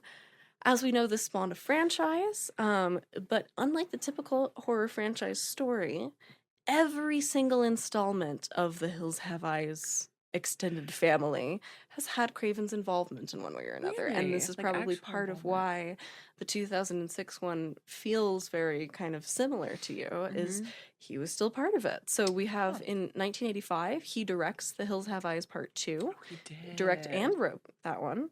There's an unfinished late 80s Hills Have Eyes in Space project he was toying with, which, incredible. I know. He's getting his Sun Wars finally. Truly! They finally go to the sun. There's his film Mind Ripper from 95, which actually started as Hills Have Eyes Part 3, and then gets rewritten to take out all the direct references, but still sometimes gets released as The Hills Have Eyes Part 3. Then there's the 2006 remake, which again he didn't direct, but he produced, and the 2007 sequel to the 2006 remake, which Craven produced and co-wrote with his son. Really? So, yeah, and again, interestingly, that one takes place in New Mexico. I think that I don't know. I would like to think that given that Craven was involved in both projects means that he sees some of the New Mexicanness in this story that I do, because it feels very close to home for me, which is part of why I love this film so much. It's another one that I had in my lookbook, largely because of the way it uses the desert to create that sense of dread. It's also a film that a couple of people, particularly writers John Kenneth Muir and Walter Adiego, I don't know how his name is pronounced, both cite this as kind of a genre turning point for horror. Muir sort of situates it as an influence on Halloween, Friday the 13th, and Prom Night in terms of sort of technical achievement on a low budget. Adiego says that after Hills, quote, "suddenly earlier horror like the Universal classics, Frankenstein, etc., and Roger Corman's Poe films seemed like weak tea." That's amazing. Right? The tea. Like weak tea. Which, of course, that was already happening to some degree by this point, but Craven's definitely at the forefront, and that's, I think, another important distinction between this and Texas Chainsaw is there is so much more violence on screen here. Like, Texas Chainsaw, you really only get a couple seconds of it. Yeah. This is much more, and this is something that a lot of critics criticize this film for, is almost feeling like a little bit Coyote and Roadrunner at points, with sort of the action sequences almost, which, like, to me, that's just very, like, a preview of what he's doing in Scream. Like, it's, you see in this one, I think, much more so than Last House. Like, this is the person who goes on to start that kind of meta horror comedy. This is also listed in the 1001 Films to See Before You Die. And I don't really have a film theory rant corner, but I did want to bring in a quote from Steve Popoli, who writes, "Perhaps the most interesting aspect is the political allegory, something Craven would perfect over the years in films like The People Under the Stairs," which, again, I really want to cover. "The Hills Have Eyes is set against a backdrop of nuclear testing, the mutants apparently created in some way by the military's atomic research. Thus, this particular American showdown is a civil war. Even this most grotesque of enemies is the Carters, is the Normals, is us." He then kind of returns to the Hansel and Gretel connections and dubs the film a nuclear candy house. Which, like, that's great. So up my alley. House. Yeah, I never even thought of it from the context of Hansel and Gretel, but it's so there, and it's also that sort of nuclear threat is so much of why I love this movie. I was gonna say, obviously, we all know, of course, this makes so much sense. But just the idea that, like, a part of what made me feel so much dread my first time watching this was this idea that, like, perhaps even had the cannibals not attacked, just staying out in this landscape would kill them. And that, to me, that is part of, like, the specific edge of desert horror that I love so much and that I want to see more of, is the sense of, like, and I feel that a lot with your film too. This idea of, like, no hope. There are these horrible figures roaming this desert, like, preying on people. And at the same time, even if you were lucky enough to avoid those, the desert's going to get you anyway. Yeah. Yep. And the desert's going to get you anyway, and if the desert doesn't, the U.S. military will. Truly. And that feels very appropriate for this moment. That's as political as I will get. But yeah. So good. That's Hills Have Eyes. How did you like it? Did you like it? Yeah, I love this one. I feel like it's not one that I, like, I saw the remake first, and it's just so my time. I need to go see it now. This got me really excited for it, especially knowing Craven was part of it. Yeah, I think you'll appreciate it. I think you'll definitely like the original better, because I don't think, for me, the remake obviously doesn't have any, like, voice in terms of aesthetic. You know what I mean? It's just, like, a remake, and it's fun and it's entertaining in that way. So it's not really, you're not going to look at it and be like, wow, the way they shot this and that. Like, it's not that. Right. I think they kind of take out all the, like, cinematic elements, and it's just really fun remake. I think it's a really good remake.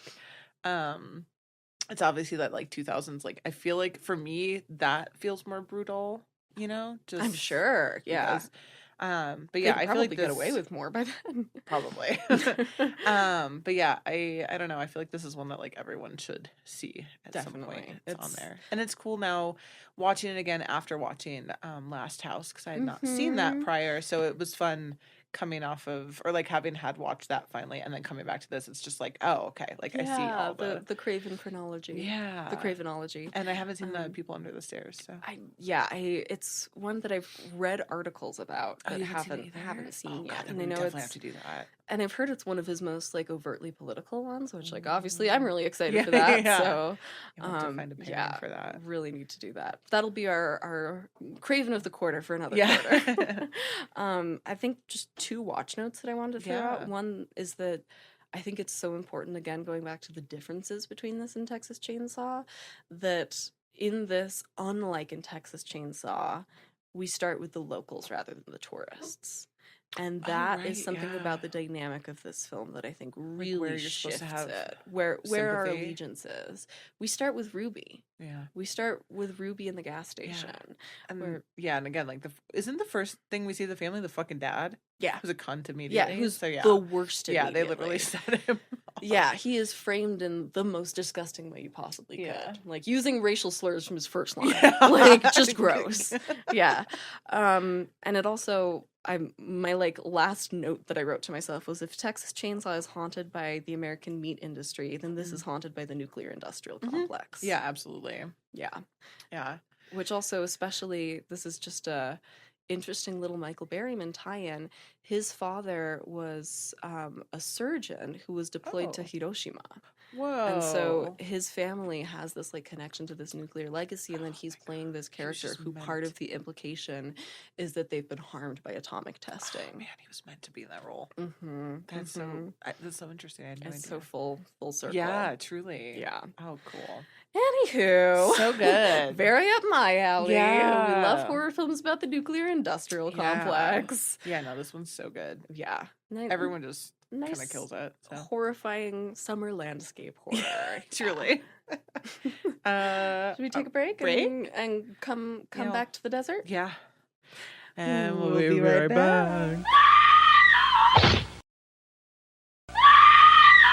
And we're back. Do you want me to ease you in by reading this text message that we just got? Sure, I gotta get energy. Y'all, yeah, I don't know. If you're listening, you probably didn't hear it. If you're watching, you probably saw me yawn 1,002 times. I got so sleepy.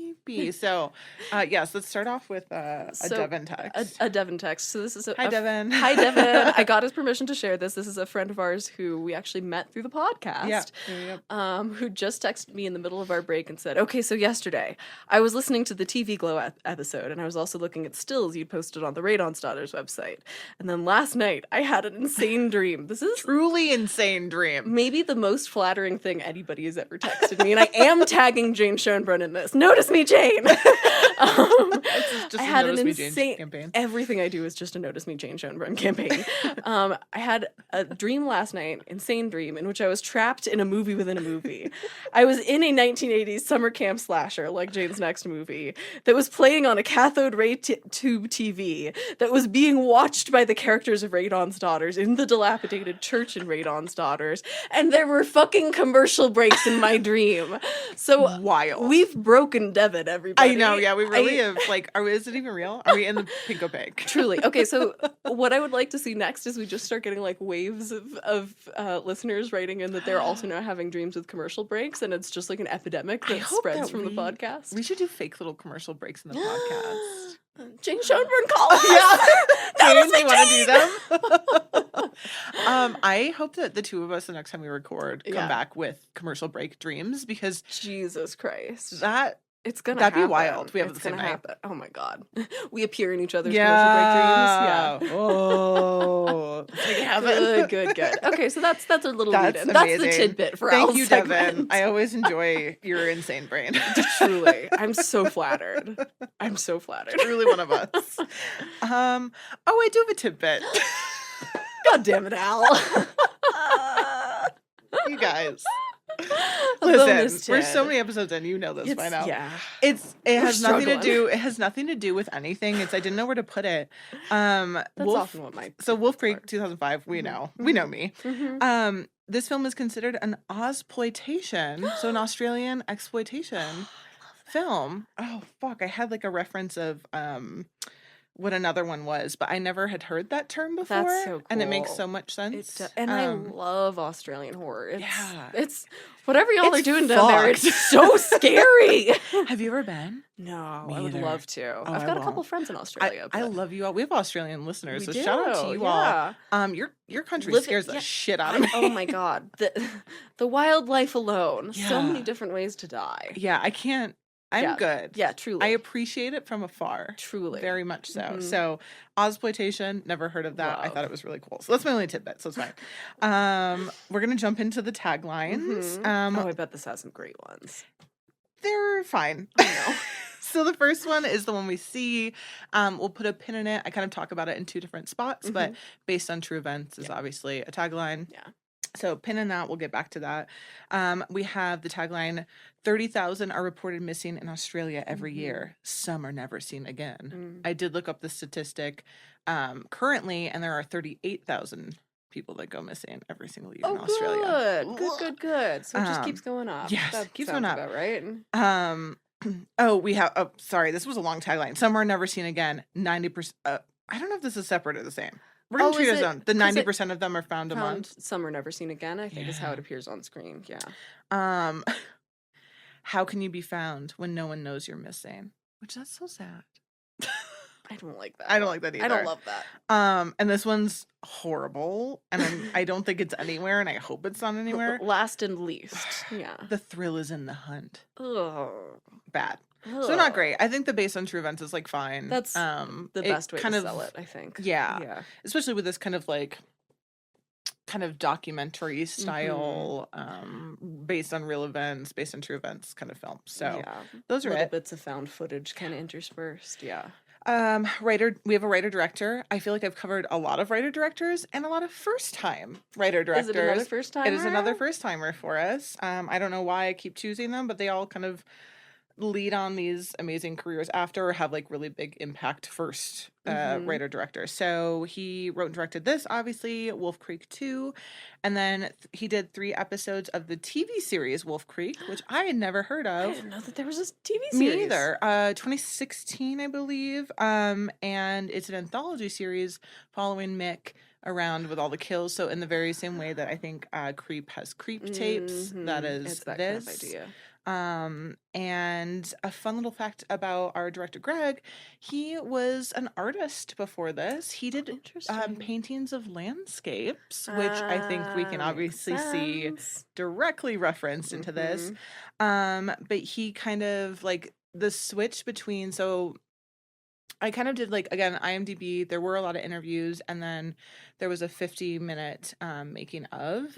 And in the making of, he kind of talks about like, oh, in the 21st century, filmmaking was like the thing to do. So he thought he would make this kind of career switch in that way. But again, we obviously see the most beautiful, I said they're so close to New Mexico. Sunsets, which we got a gorgeous one last night too. Oh my God, yeah. But yes, so we very much see his love of landscape paid a lot of attention to as even a character in this.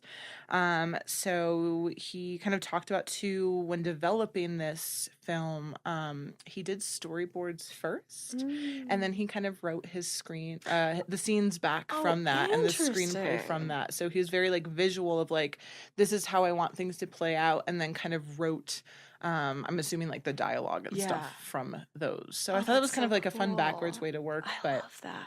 At least he was like, I know what I'm good at. Yeah. Well, let me start here, and then I'll add these things. Amazing. So I thought it was kind of cool. And about kind of his art and landscape, I have a quote from him.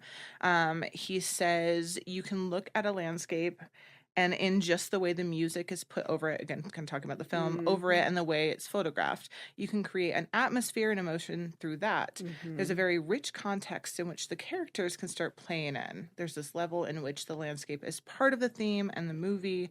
This is an incredible, vast, isolated place that people come to, and at the start of the film, we experience Australia in a way that tourists come to see it.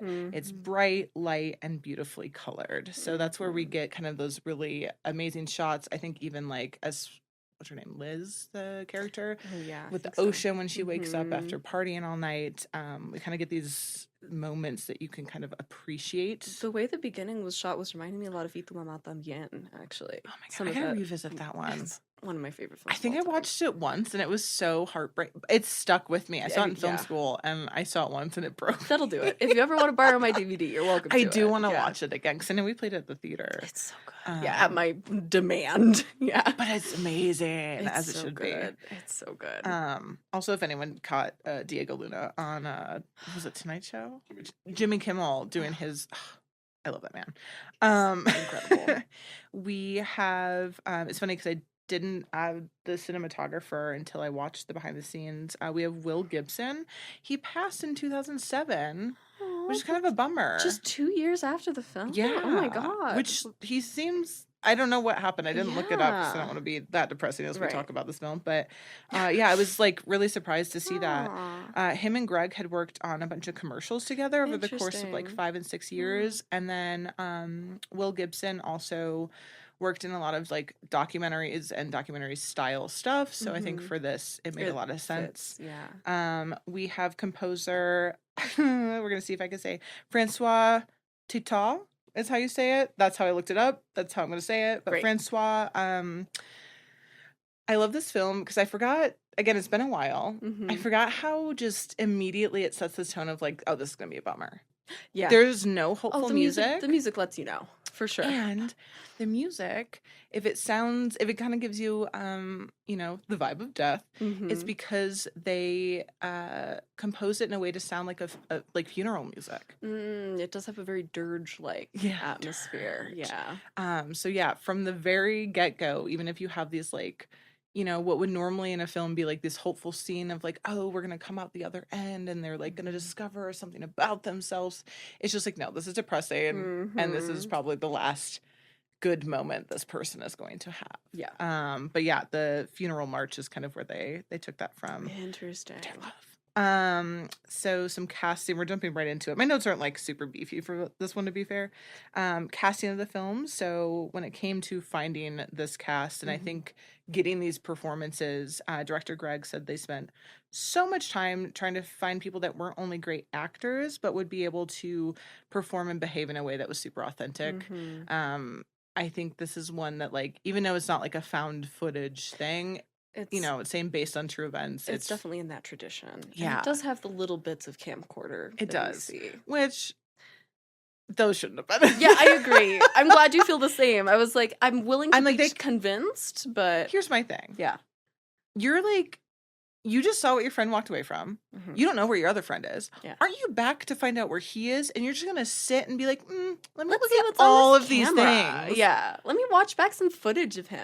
We're good. No. We see pictures. Yeah. I could walk through that room and know exactly what's happening. I don't need to sit there. That's dead people. Yeah. That's you, bitch. Yeah. I just need one look at those walls and I'm yeah. Yeah. We're good.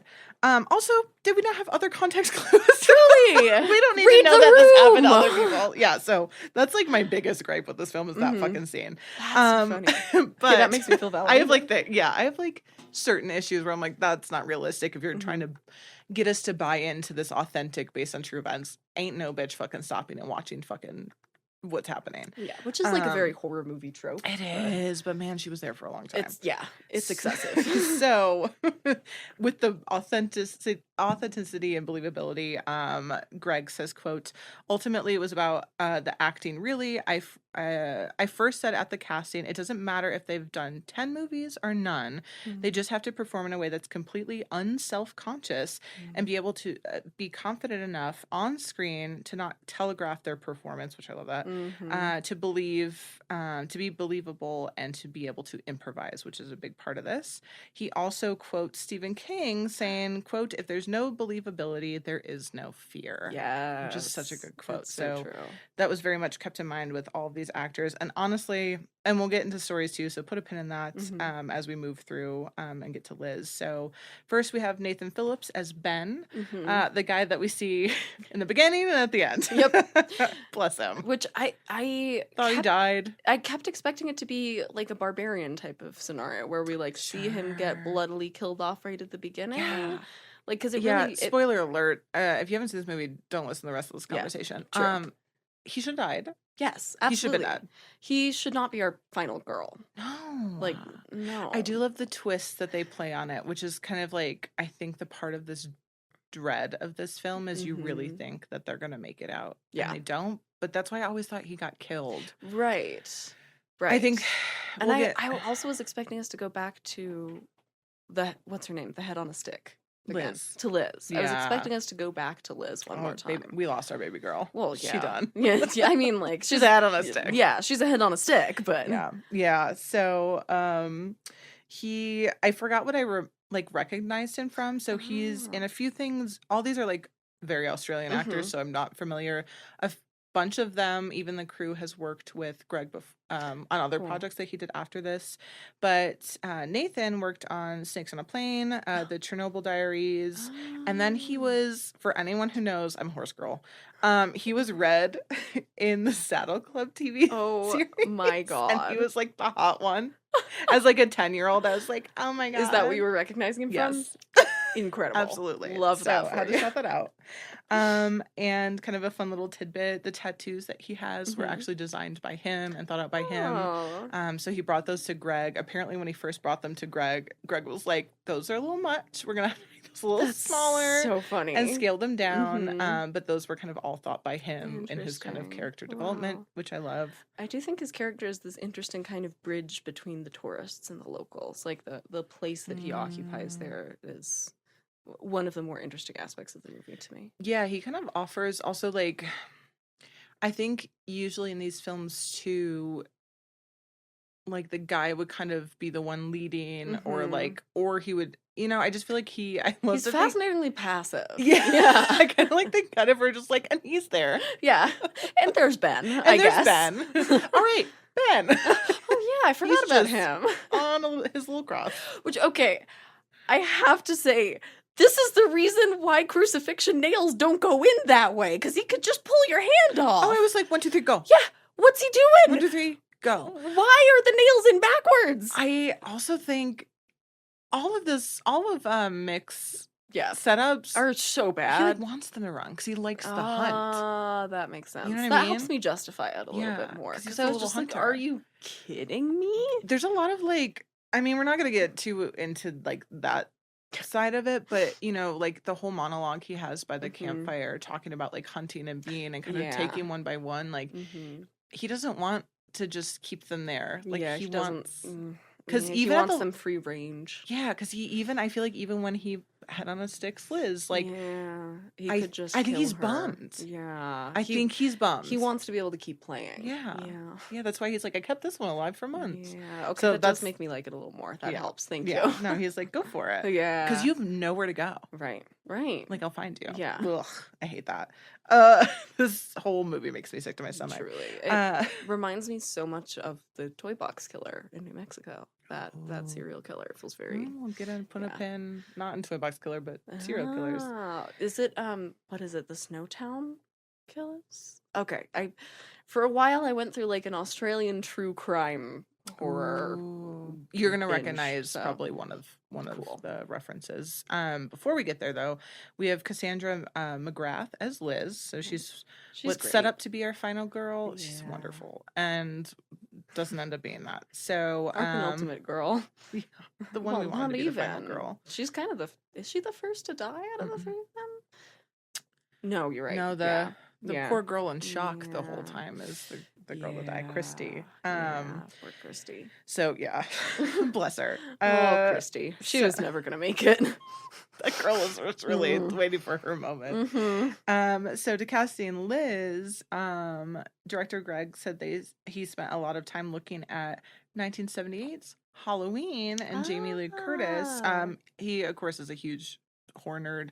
I have some references, some that I just assume, but obviously he looked at Halloween a lot, and kind of looking at the heroine of the final girl. What did that look like? How did she move? And so he kind of emulated what Jamie Lee Curtis was in Halloween with Liz's character, which I love. There's also very much that tomboy atmosphere. Yeah, like she means no nonsense. So I have a couple quotes from him. So quote, in a sense of being what she needs to represent, which is slightly more intelligent, thoughtful, and removed. She's basically set up as the character that's going to survive no matter what happens, which is obviously the big trick that we are given. And the whole scene at the beach, kind of like I was talking about earlier, he says, I think what subconsciously that scene says is the story has a meaning to this character and is something that will happen to her and she will survive and learn from it. When you completely deny and destroy that idea, it's entirely shocking because we've told the audience, okay, we all agree we know what these signs, symbols, and emotional beats mean. And then when you consciously rip that apart, you pull the rug out from under the audience and they're just like, oh my God, that wasn't supposed to happen. And what really reveals is just how ingrained the structure of these stories really are. So I love that he kind of wanted to take, these horror tropes and be like, no, I'm just going to rip that and throw that out the window for you. Next, we have Kesty Marassi. So she's Christy. I think the best shock laugh I've ever heard. It's really good. Normally that could come off It's hard for that to feel real. Yeah, but you're like, oh my God, this girl has like... Yeah, she's in it. Yeah, she's in it and she has no idea what's kind of going on. So she was actually, there was another actor or actress cast as Christy, and she dropped out last minute. Oh, and it's funny because Kesty, at that time before she got the call that she was going to be the replacement, she had planned to go on a solo backpacking trip. On her own, and she was like, this is kind of weird. She's like, I kind of got to do that, but in a more fucked up way. Oh my God, that's so funny. And I'm like, I wonder if she ever went on that after this. Yeah, I wouldn't. Well, there's a part of me that's like, I wonder if something bad would have happened to her on that trip that this saved her from. Yeah, right? Yeah. I mean, who knows? We'll never know. Because this film didn't have a big budget, a lot of the action scenes were done by the actors. So the scene where she's kind of running through the outback, she was running barefoot, which I'm like, they gotta get in her fake shoes. And she ended up with like hundreds of thorns and nettles in her feet by the end. And I'm like, I can't even imagine what that feels like. Jesus Christ. I get a tiny rock in my shoe and I'm miserable. Yeah. I can't imagine.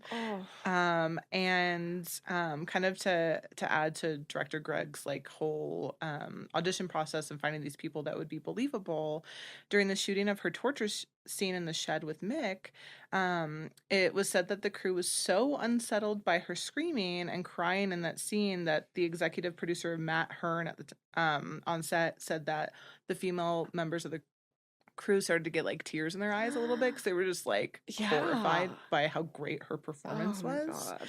And then there was another day on set where director Greg wanted to get the shot of her POV, and so he stepped out of the shed and they just had a camera and the two actors in there doing it. And he called action, they started doing it, and he kind of felt like it was going on a little bit too long and her scream sounded too real, so he like burst into the shed and they both looked at him like, are you good? Did we mess something up? Because it was like so believable that he was worried that Mick, the actor, had gone too far. Which I appreciate him running in there to be that's like, the right thing to do. But yeah, and they were like, are you good? They're like, that was our best take. Yeah. Why like, are you here? Excuse me. Yeah, so that's like how, and I do think like I almost felt weird watching it with our door wall open because I'm like, I wonder if our neighbors are going to hear this and be like, is everyone good? Yeah. And then we get to John Jarrett, I think that's how, Jarrett. Okay. As Mick Taylor, so our big bad. I think this man in this role needs so much more appreciation than he gets because he's so charming. Help me here, because that was oh my God, you hate him. Is this the point? The part that I had the most trouble with. And I kind of love this. Let's talk about him for a minute. Fucked up of me. Part of it was the accent, like the Australian accent. I just was less scared of it. Good. You're supposed to be less scared of it. Okay, that's fair. He was, and I think I have quotes here, so I'm probably going to double down. His character was supposed to be like a fucked up version of Crocodile Dundee and Steve Irwin. Oh yeah, for sure. It was big time given that. Yeah, they basically wanted to play on the idea of like serial killers and how everyone kind of says how charming they are. He really kind of pulls you in, but he's so fucked up. Like that's how he gets you in. So he is supposed to kind of be this caricature of what Americans see. Yeah. Or tourists see Australia to be, which is Crocodile Dundee, which is Steve Irwin. That makes sense. Yeah. R.I.P. Pour one out for Steve. So he's supposed to be that way. That makes sense. I see him as like, even in the scene at the end with Christy on the road, like on the way over here, I was making his faces too, because he's just like so silly goofy. Yeah, he is. He's very, and it's so campy to me in a way that I think that's part of it. Is like there's a part of me that was just so rooting for him because he just seems like he's having such a good time. I know. So you're supposed to like him in a fucked up way. Okay. I mean, you can't really say Crocodile Dundee and Steve Irwin and not expect to like this character and then feel like questioning yourself of why do I like it. I'm curious the day we get to Terrifier how you're gonna feel about the movie and art. Yeah. Because art in the same way is like so fucked up, but he's so fucking charming. He's having so fun that you Right. You're like, yeah, kill him. I know he's beloved. Yeah. He's the hero, right? Yeah. I mean, Mick is why, like, this actor is the reason why we got Wolf Creek 2, why we got the series, is because director Greg was like, without him, I wouldn't do this. So it's like Michael Berryman. It's like that character. He's the heart. Yeah. The heart and soul. So lives or dies by that. A little like fun what he did before. He was really known for being the host of Better Homes and Gardens, which is a wholesome like HGTV series. That's fascinating. Yeah. So I looked at pictures and you're like, you like recognize him, but you don't. So he was like a very beloved host prior to this. Okay, that makes the casting much more like really genius. Yeah. And I almost wish I could have the experience of watching it and then be like, recognizing what the fuck? him from that. I feel like it would be a very different kind of watch. Yeah. So I thought that was hilarious. That's what most people know him from. Wow. And although other actors were considered for the part, John was the first and only actor that auditioned, and then obviously he got it because Greg was like, there is nobody else. Not only did John say he was significantly impressed when he read this screenplay of Wolf Creek for the first time, but director Greg literally says like after or like within 10 minutes of their meeting, he was like, this is the guy. So I think they were just like meant to work together on this project. That's so sweet. I think you'll love and hate this. So to prep for the role of Mick, John spent weeks living in the Australian outback. Oh no, I'm so he went flashbacks of an actor I've worked with.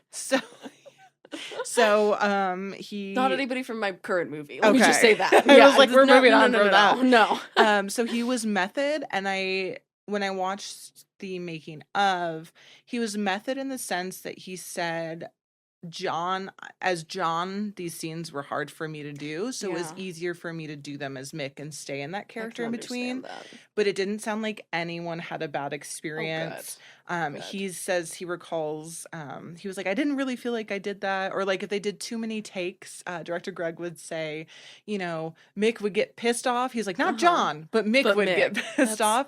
And so there was a fun dynamic to it. John recalls too, like going to a grocery store and I guess like someone like old lady was moving and he kind of like swore at her and he was like, oh shit, he's like, okay, I guess I am carrying this character around. I probably have to let it go. Gotta set Mick down. Yeah. So in a good way, I think he had a healthy separation of it. That sounds like the best case scenario for that. Yes. Everyone seemed like they had a lovely time on this and everyone loved working with each other. Good. In a good way, he was method. There was rumor, though, that he had avoided bathing as part of his character. Even in the making of, they kind of talk about it, but in 2016, he debunked that. He goes, I basically didn't wash, what did he say? I didn't wash my arms because people thought he kept his rugged appearance by not bathing at all. He said it was just his arms. The reason his tattoos were really hard to put on and off. So he kind of just like slept. It's like sleeping with makeup on and trying not to move. That makes sense. Yeah. So some people said he had a foul odor still. No. So I don't know. Maybe he didn't wash his bits, but he did say that he bathed. Okay. Good. So IMDb's wrong.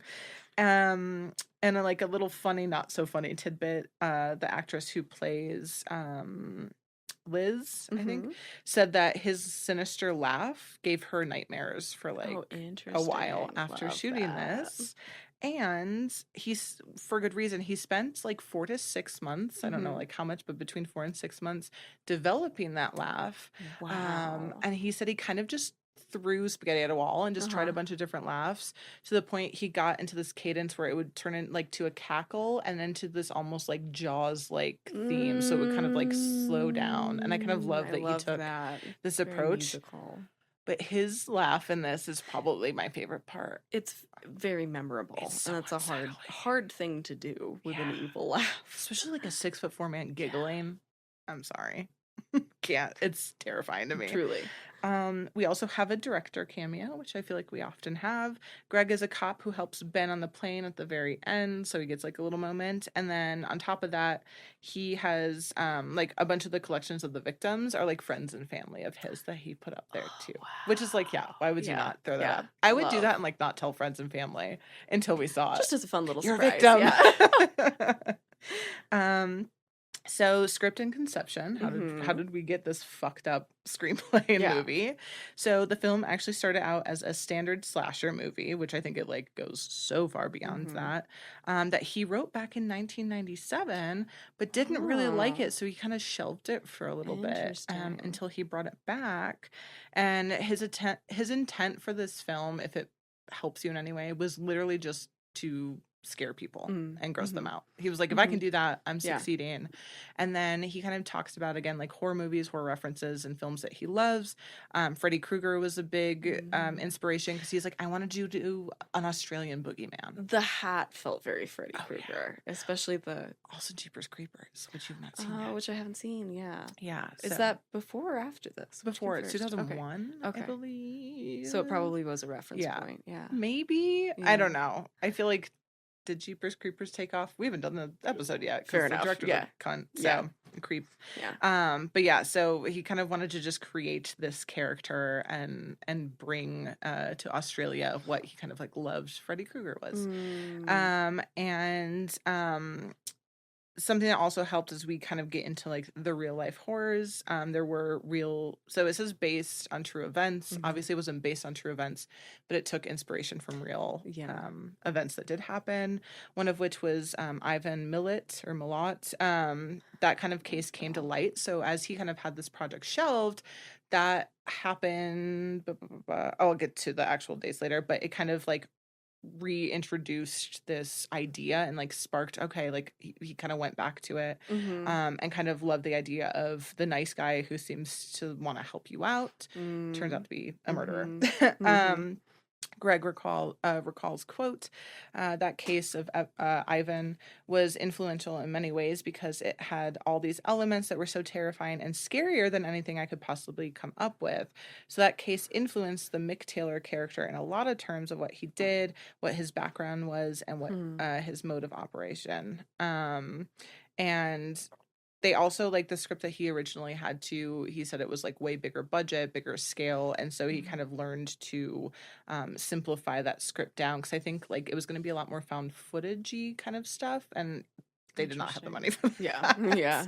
So he also, I have a quote from him. He pulls from Hitchcock, which I feel like is an unlikely source. Interesting, yeah. But it kind of makes sense as you read it because I wrote it and was like, do I want to put this in here? So I'm going to read this quote. It's kind of lengthy, but I kind of see where he's coming from.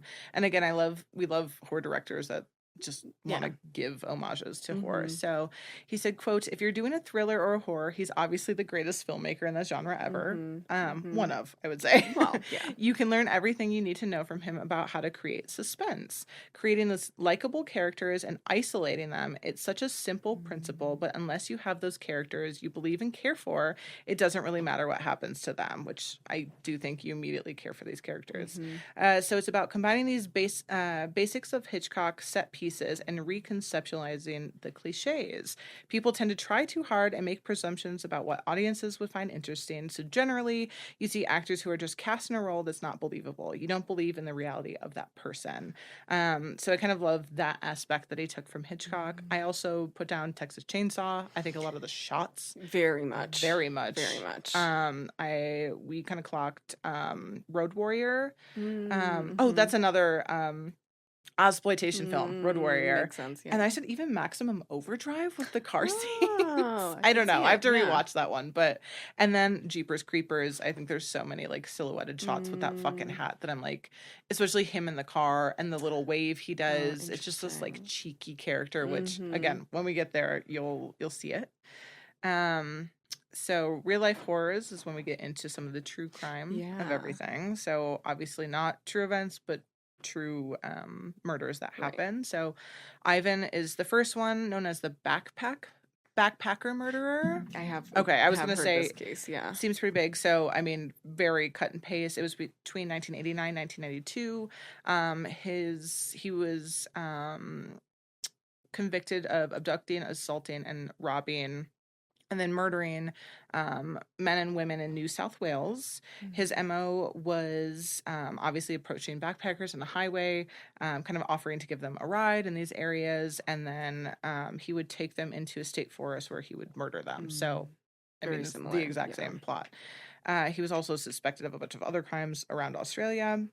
And we actually get like a little nod to his name, which I'm like, I don't know how I feel about that in the film, but the it's gonna be hard for me to say because it's backwards. So the Novit Alim Mining Co. is Ivan Milat backwards.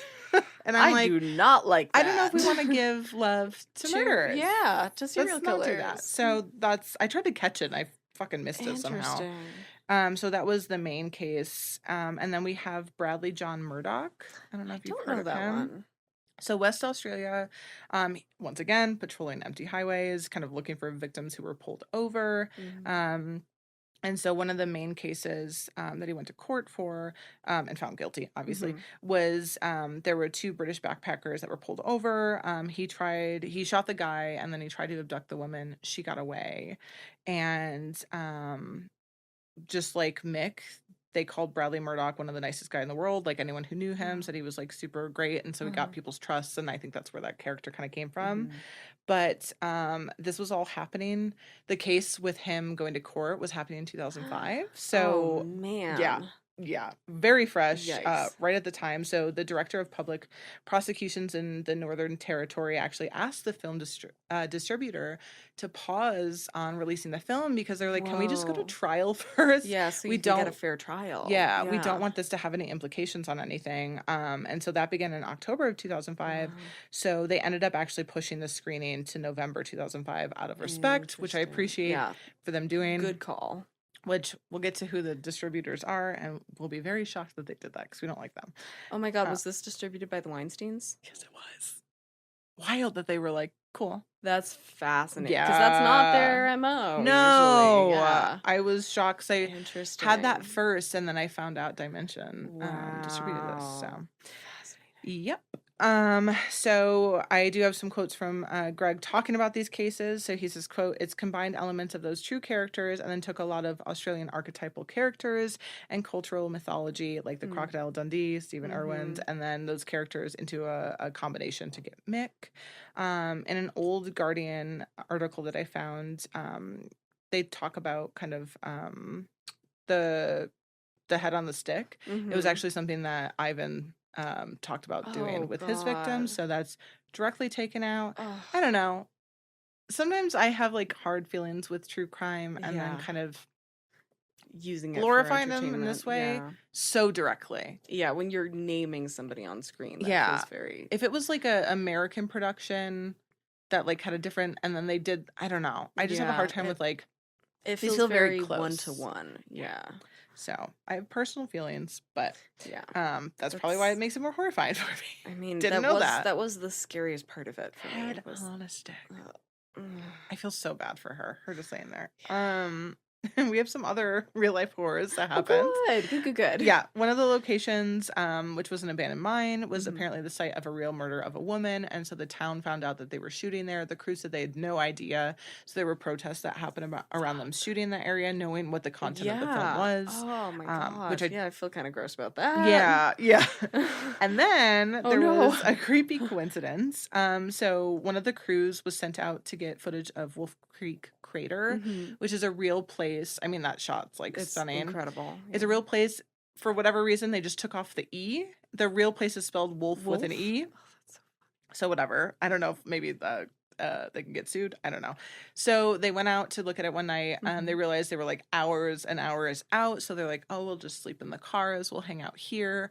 As they were sleeping, an old truck rolled up, lights on, with a guy that they said looked exactly like Mick Taylor.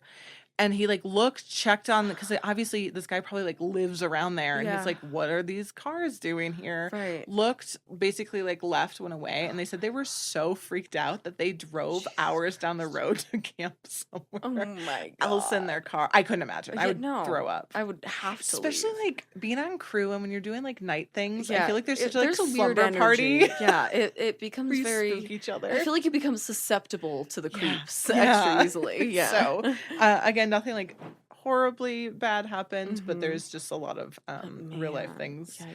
Yikes.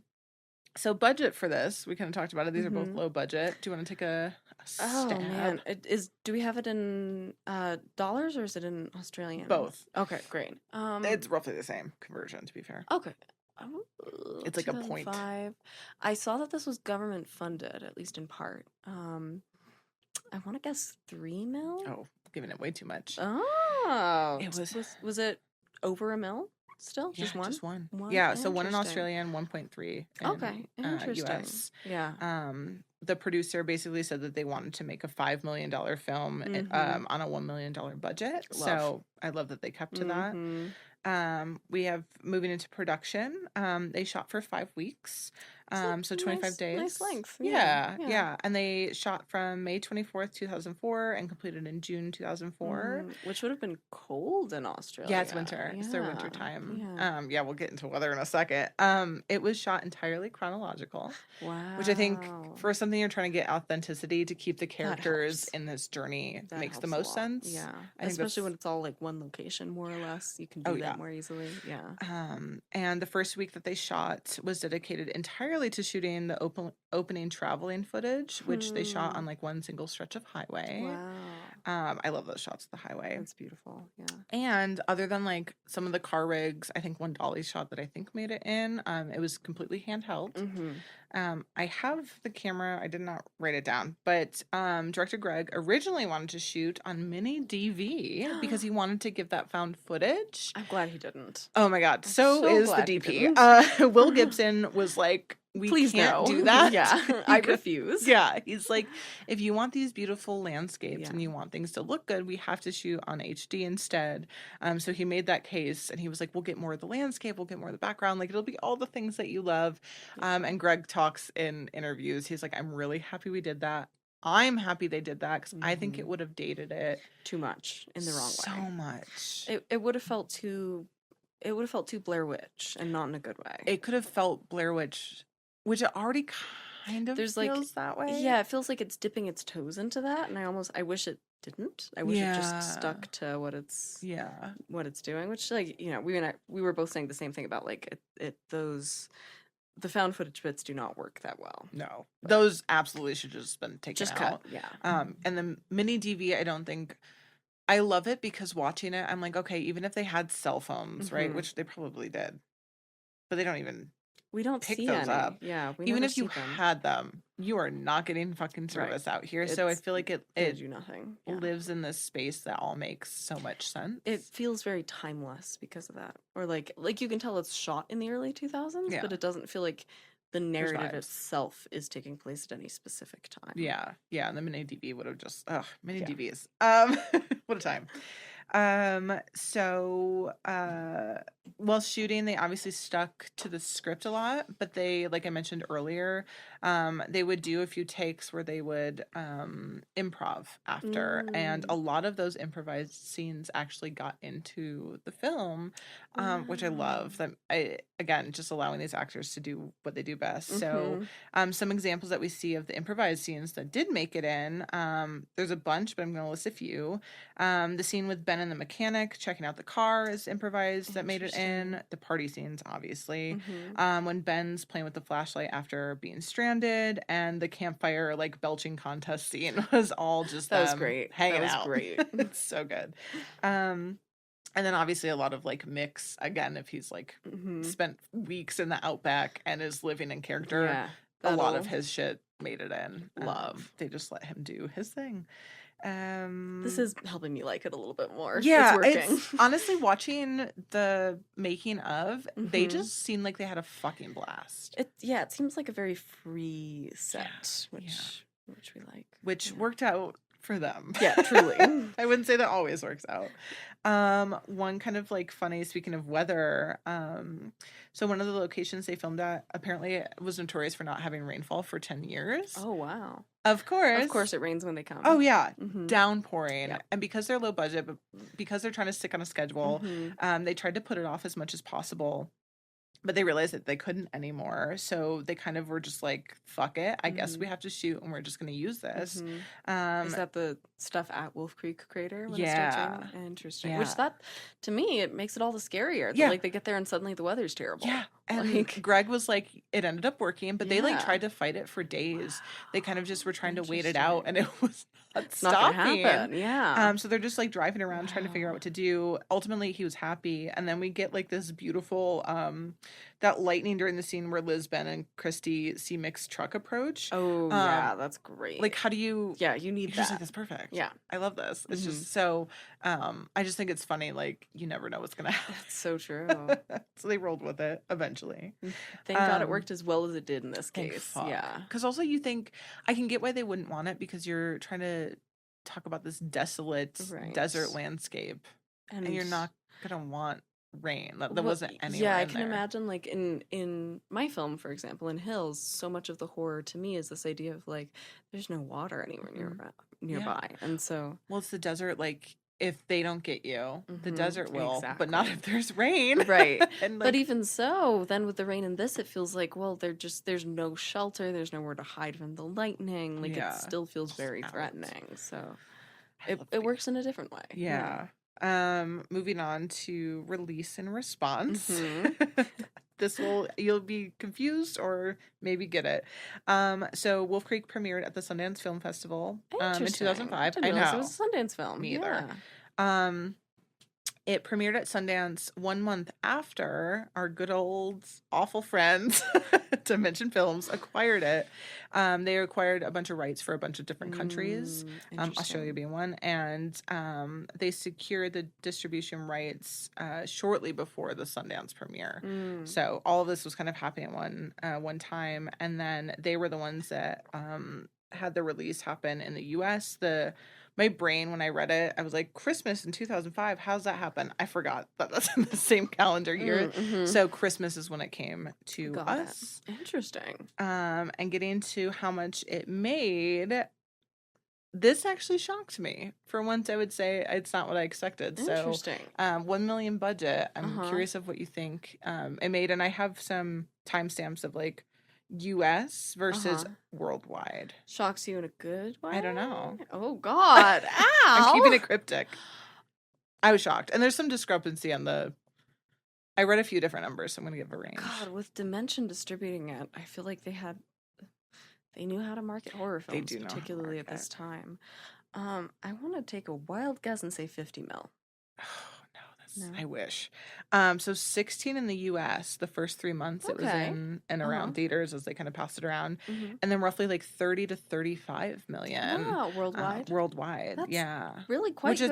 I wish it was 50. Yeah. I If got you need over justification. enthusiastic, but yeah, so in 2005, one press release for the film headlined with Wolf Creek is the highest grossing R-rated film in Australian history. Whoa. So it popped the fuck off. Which again, like Australian horror, like there's a strong tradition there. Yeah. It had surpassed the record at the time for the 2000s film Chopper, who only grossed $6 million. So again, so hugely more successful. Yeah, 35. Yeah. And then the record now is held by 2022's Talk to Me. Yeah, we have to do that one. And I'm dying to see Bring Her Back. That sounds. Yeah, we should wait for it and then pair those two for sure. Talk to Me, just for reference, was a $4.5 million budget, and it grossed $96 million. Yeah. To be fair, everyone was talking about that. And it's A24. Again, so good. They know how to market it. Yeah. So critics score, I think. Our audience score is the same. 49 from audiences, so roughly the same, and 55 from critics.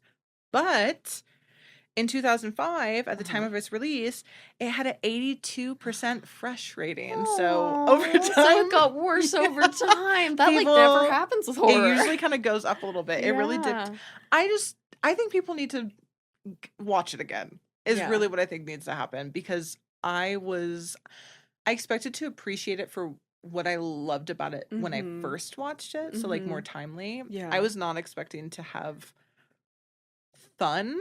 I mean, it is watching it successfully scary. Yeah. And Mick is he's so fucked up that I love.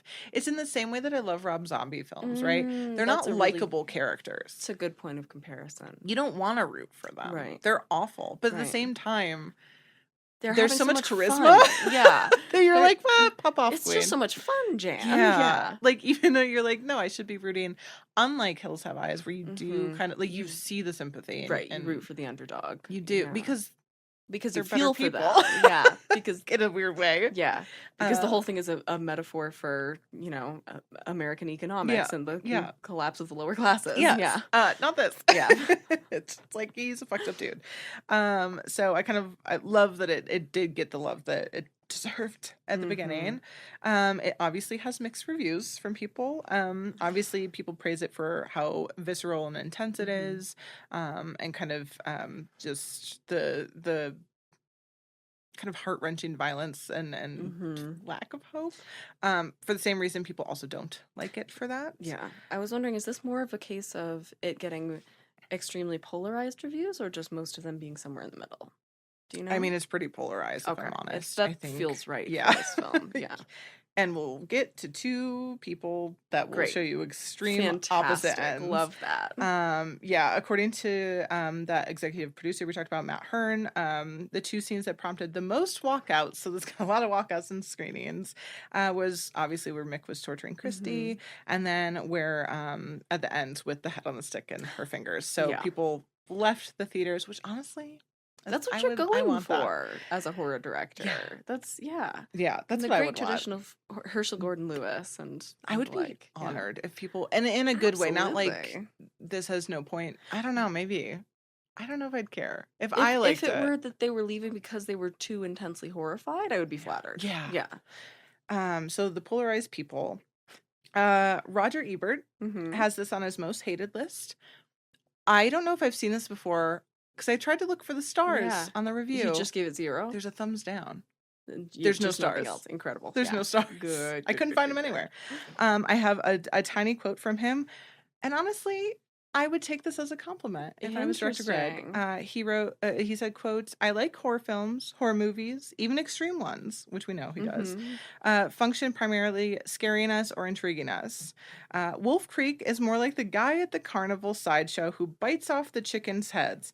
No fun for us, no fun for the guy, no fun for the chicken. In this case of this film, it's fun for the guy. And I think he's not wrong. No, he's not. It's not fun for anybody. That's very much the experience I had watching it. Yeah. So, I don't know. Yeah. I'm with him, but on a different side. Nail chicken head. The spine. No. I don't have anything. No. On the opposite end, the guy that you're slowly starting to like his opinions. Quentin Tarantino says this is one of his favorite horror films of all time. So much so because he loves John's performance as Mick that he casts John in Django Unchained. Well, and again, unlike It Follows, it sticks to its own rules. Yeah.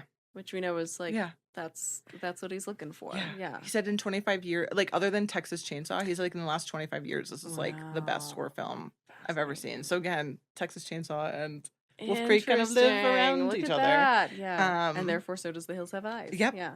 The Moonlight Cinema in Melbourne, they have like an outdoor cinema. They said that their screening of this movie attracted their largest audience ever for an Australian film. In 11 years that they'd been running it, they had more than 2,700 people packed in the park. Ooh. And they said they don't get that unless it's their Valentine's Day pick for stuff. So people really wanted to show up and turn out for this. So there's like national pride. There weirdly is, which I feel like this is not That's so funny. But maybe they're like, get the tourists out of here. Play this which film. like honestly, we love this because it's super real. Stay out of here. That's so the Outback funny. Terrifies me. Oh yeah, me too. Because I'm like, I think I did kind of relate to him a little bit when he was talking about like killing the tourists. So it was like, I know. Oh, you weren't. We kind of had that joke at work the other day. Apparently, there's protests in Spain. All of our Spanish listeners know. But they have little water guns. They were like squirting tourists, and I said we need to do that in our office. Yes, and I said we should put down red through food dye in it. Yeah. Oh no, we said hummingbird food, so it's sugar water. Oh, so they're sticky. Yeah, genius. So I kind of feel for him too. Yeah. If you want more of Wolf Creek and Mick, there's obviously the second film. There's the anthology, which I really want to watch, which is the prequel. And that's my Wolf Creek. It was light, but it was light. It did make me like it more a little bit. I mean, they had fun. I think everything you probably didn't like it for is what it was going for. Yeah, and that's why, like, so I can respect it. Yeah. I can respect that it's achieving what it set out to, Yeah. which again, that was my problem with It Yeah. Follows. It's like I didn't feel like it achieved what it set out Yeah, to. well, they didn't even know what the fuck they were trying to do. Exactly. Honestly, you've, like, made me look at a film. No! Not in a bad way, because I think I can still enjoy it for, like, Yeah. what I enjoy it for, but I just don't like hearing that. It meant nothing. Yeah. It's kind of a bummer. So we knew this wasn't going to be a Siena pick. So the fact that you didn't walk in here yelling at me, I feel very excited. Oh, good. Well, because, like, this is torture porn as a subgenre is something that I've known I, like, need to learn more about because it's so much, like, it's the direction that things moved in the 2000s in a really interesting way. And I'm fascinated by that. And, like, on a film theory rant corner level, I want to dig into it more, and so you're making me step outside my comfort zone in an interesting way. You too, with what were your my birthday picks? Your birthday picks with Donnie Darko, and last year Argento. Oh yeah, that would have never been something I watched ever, and I was like, I don't know if I'd always watch it, but man, do I appreciate it. Yeah, you can see you can see the vision. Yeah, and I appreciate them so much for that. So one day we'll have to have you cover, like, maybe if we do like Saw, like we'll have to do a Saw and Hostel at some point. Or Martyrs. I really want to watch Martyrs because when did that come out? 2007. Bad, fascinating. That makes me want to watch it more. Right? We should watch ones with like really low ratings. Or something like that. Like notoriously like bad, not good. Bad. Yeah. But yeah, I'm happy that this wasn't as horrible. When I watched it, I was like, Siena's not gonna hate this that much. Yeah. I was like, I know what they're not gonna like, but and I'm sure you were right. Yeah. But like I didn't like abhor it on principle. I was like, I can tell that there's like a thing I'm not getting, and you helped like pry it open a little bit for me. I hope so. I'm not all the way there yet, but I'm working on it. Yeah. I feel like a couple more films might do it. Yeah. I feel like if you don't, I don't know. I do feel like this is one of those ones where like you do like it or you don't. But man, I realized how much I love Mick Taylor, and I really I feel like he needs to be like have merch. I don't know. Oh my god, I love he's that. He's so unapologetically fucked up. Okay, wait. Picture an addition to the Faces of Horror is Al Pacino with Nick. Yeah. With a hat? I can see it so clearly. Yeah. Oh my god. Yeah. Pacino. Yeah. Pacino. Oh my god, I would absolutely, I don't know. I feel like Mick needs to, because I feel like with all the love art gets, I mean, he's very like vaudevillian, so yeah, it's something we haven't ever seen before in that way. But I feel like in the same way that they're both having so much, they would probably be besties. They're going little killing sprees together. Really they probably tell like little jokes back and forth. Yeah. Oh my god, I'm gonna live in a world where Art and Mick are besties. And on that note, I never want to see that crossover film get made, but I like the fantasy. On the note of films, crossover films, do we want to talk about what we're doing next? Yeah. Bless Siena for once again. I texted Al at like 11 p.m. last night. I was like, I just like shot out of bed terrified because we hadn't picked our next pairing. We were doing so good. We were, and then we fell off the bandwagon again. But we got there. Yeah. Very excited. We got there. We are doing Friday the 13th, the 1981, which obviously we kind of teed up in this episode a little bit. And Al doing the Final Girls from 2015. 2015, yeah. Which I'm so excited to talk about. So I think we should do. I was pitching we do like one summer camp slasher per year, one of those episodes. Summer campy. Yeah. I'm so excited for that. Yeah. So gotta think of the fits. And neither of us have watched Friday the 13th before, the original. Nobody call us out. I'm excited. I've like seen it on, it's like been in the background, but I feel like I've absorbed so much by osmosis. Yeah. That like now it's going to be really interesting to, as an adult, finally get the context a little bit. Yeah. I can't say I'm probably he's not my favorite, Jason? Yeah. His little mask is kind of lame. It's not that interesting to me. Yeah. Sorry, guys. For anyone who loves it. But I do love a summer camp setting. Me too. And the mother's a true villain. So. Right. Spoiler. Right. Yeah. We've already had it spoiled for us. It's not going to be that like the kind one of thing experience. I know. Yeah. I'm excited to like sit and watch it. And we do love a murder mommy. We do. Yeah. We're just gonna walk out stands with her. Yeah. True. Fuck that boy. Fuck child. So that's next. Write us your ideas if you have pitches for our 50th. Yeah. Wild. Yeah. And stoked for that. Yeah. And and then catch us at Morgan Crypt in September.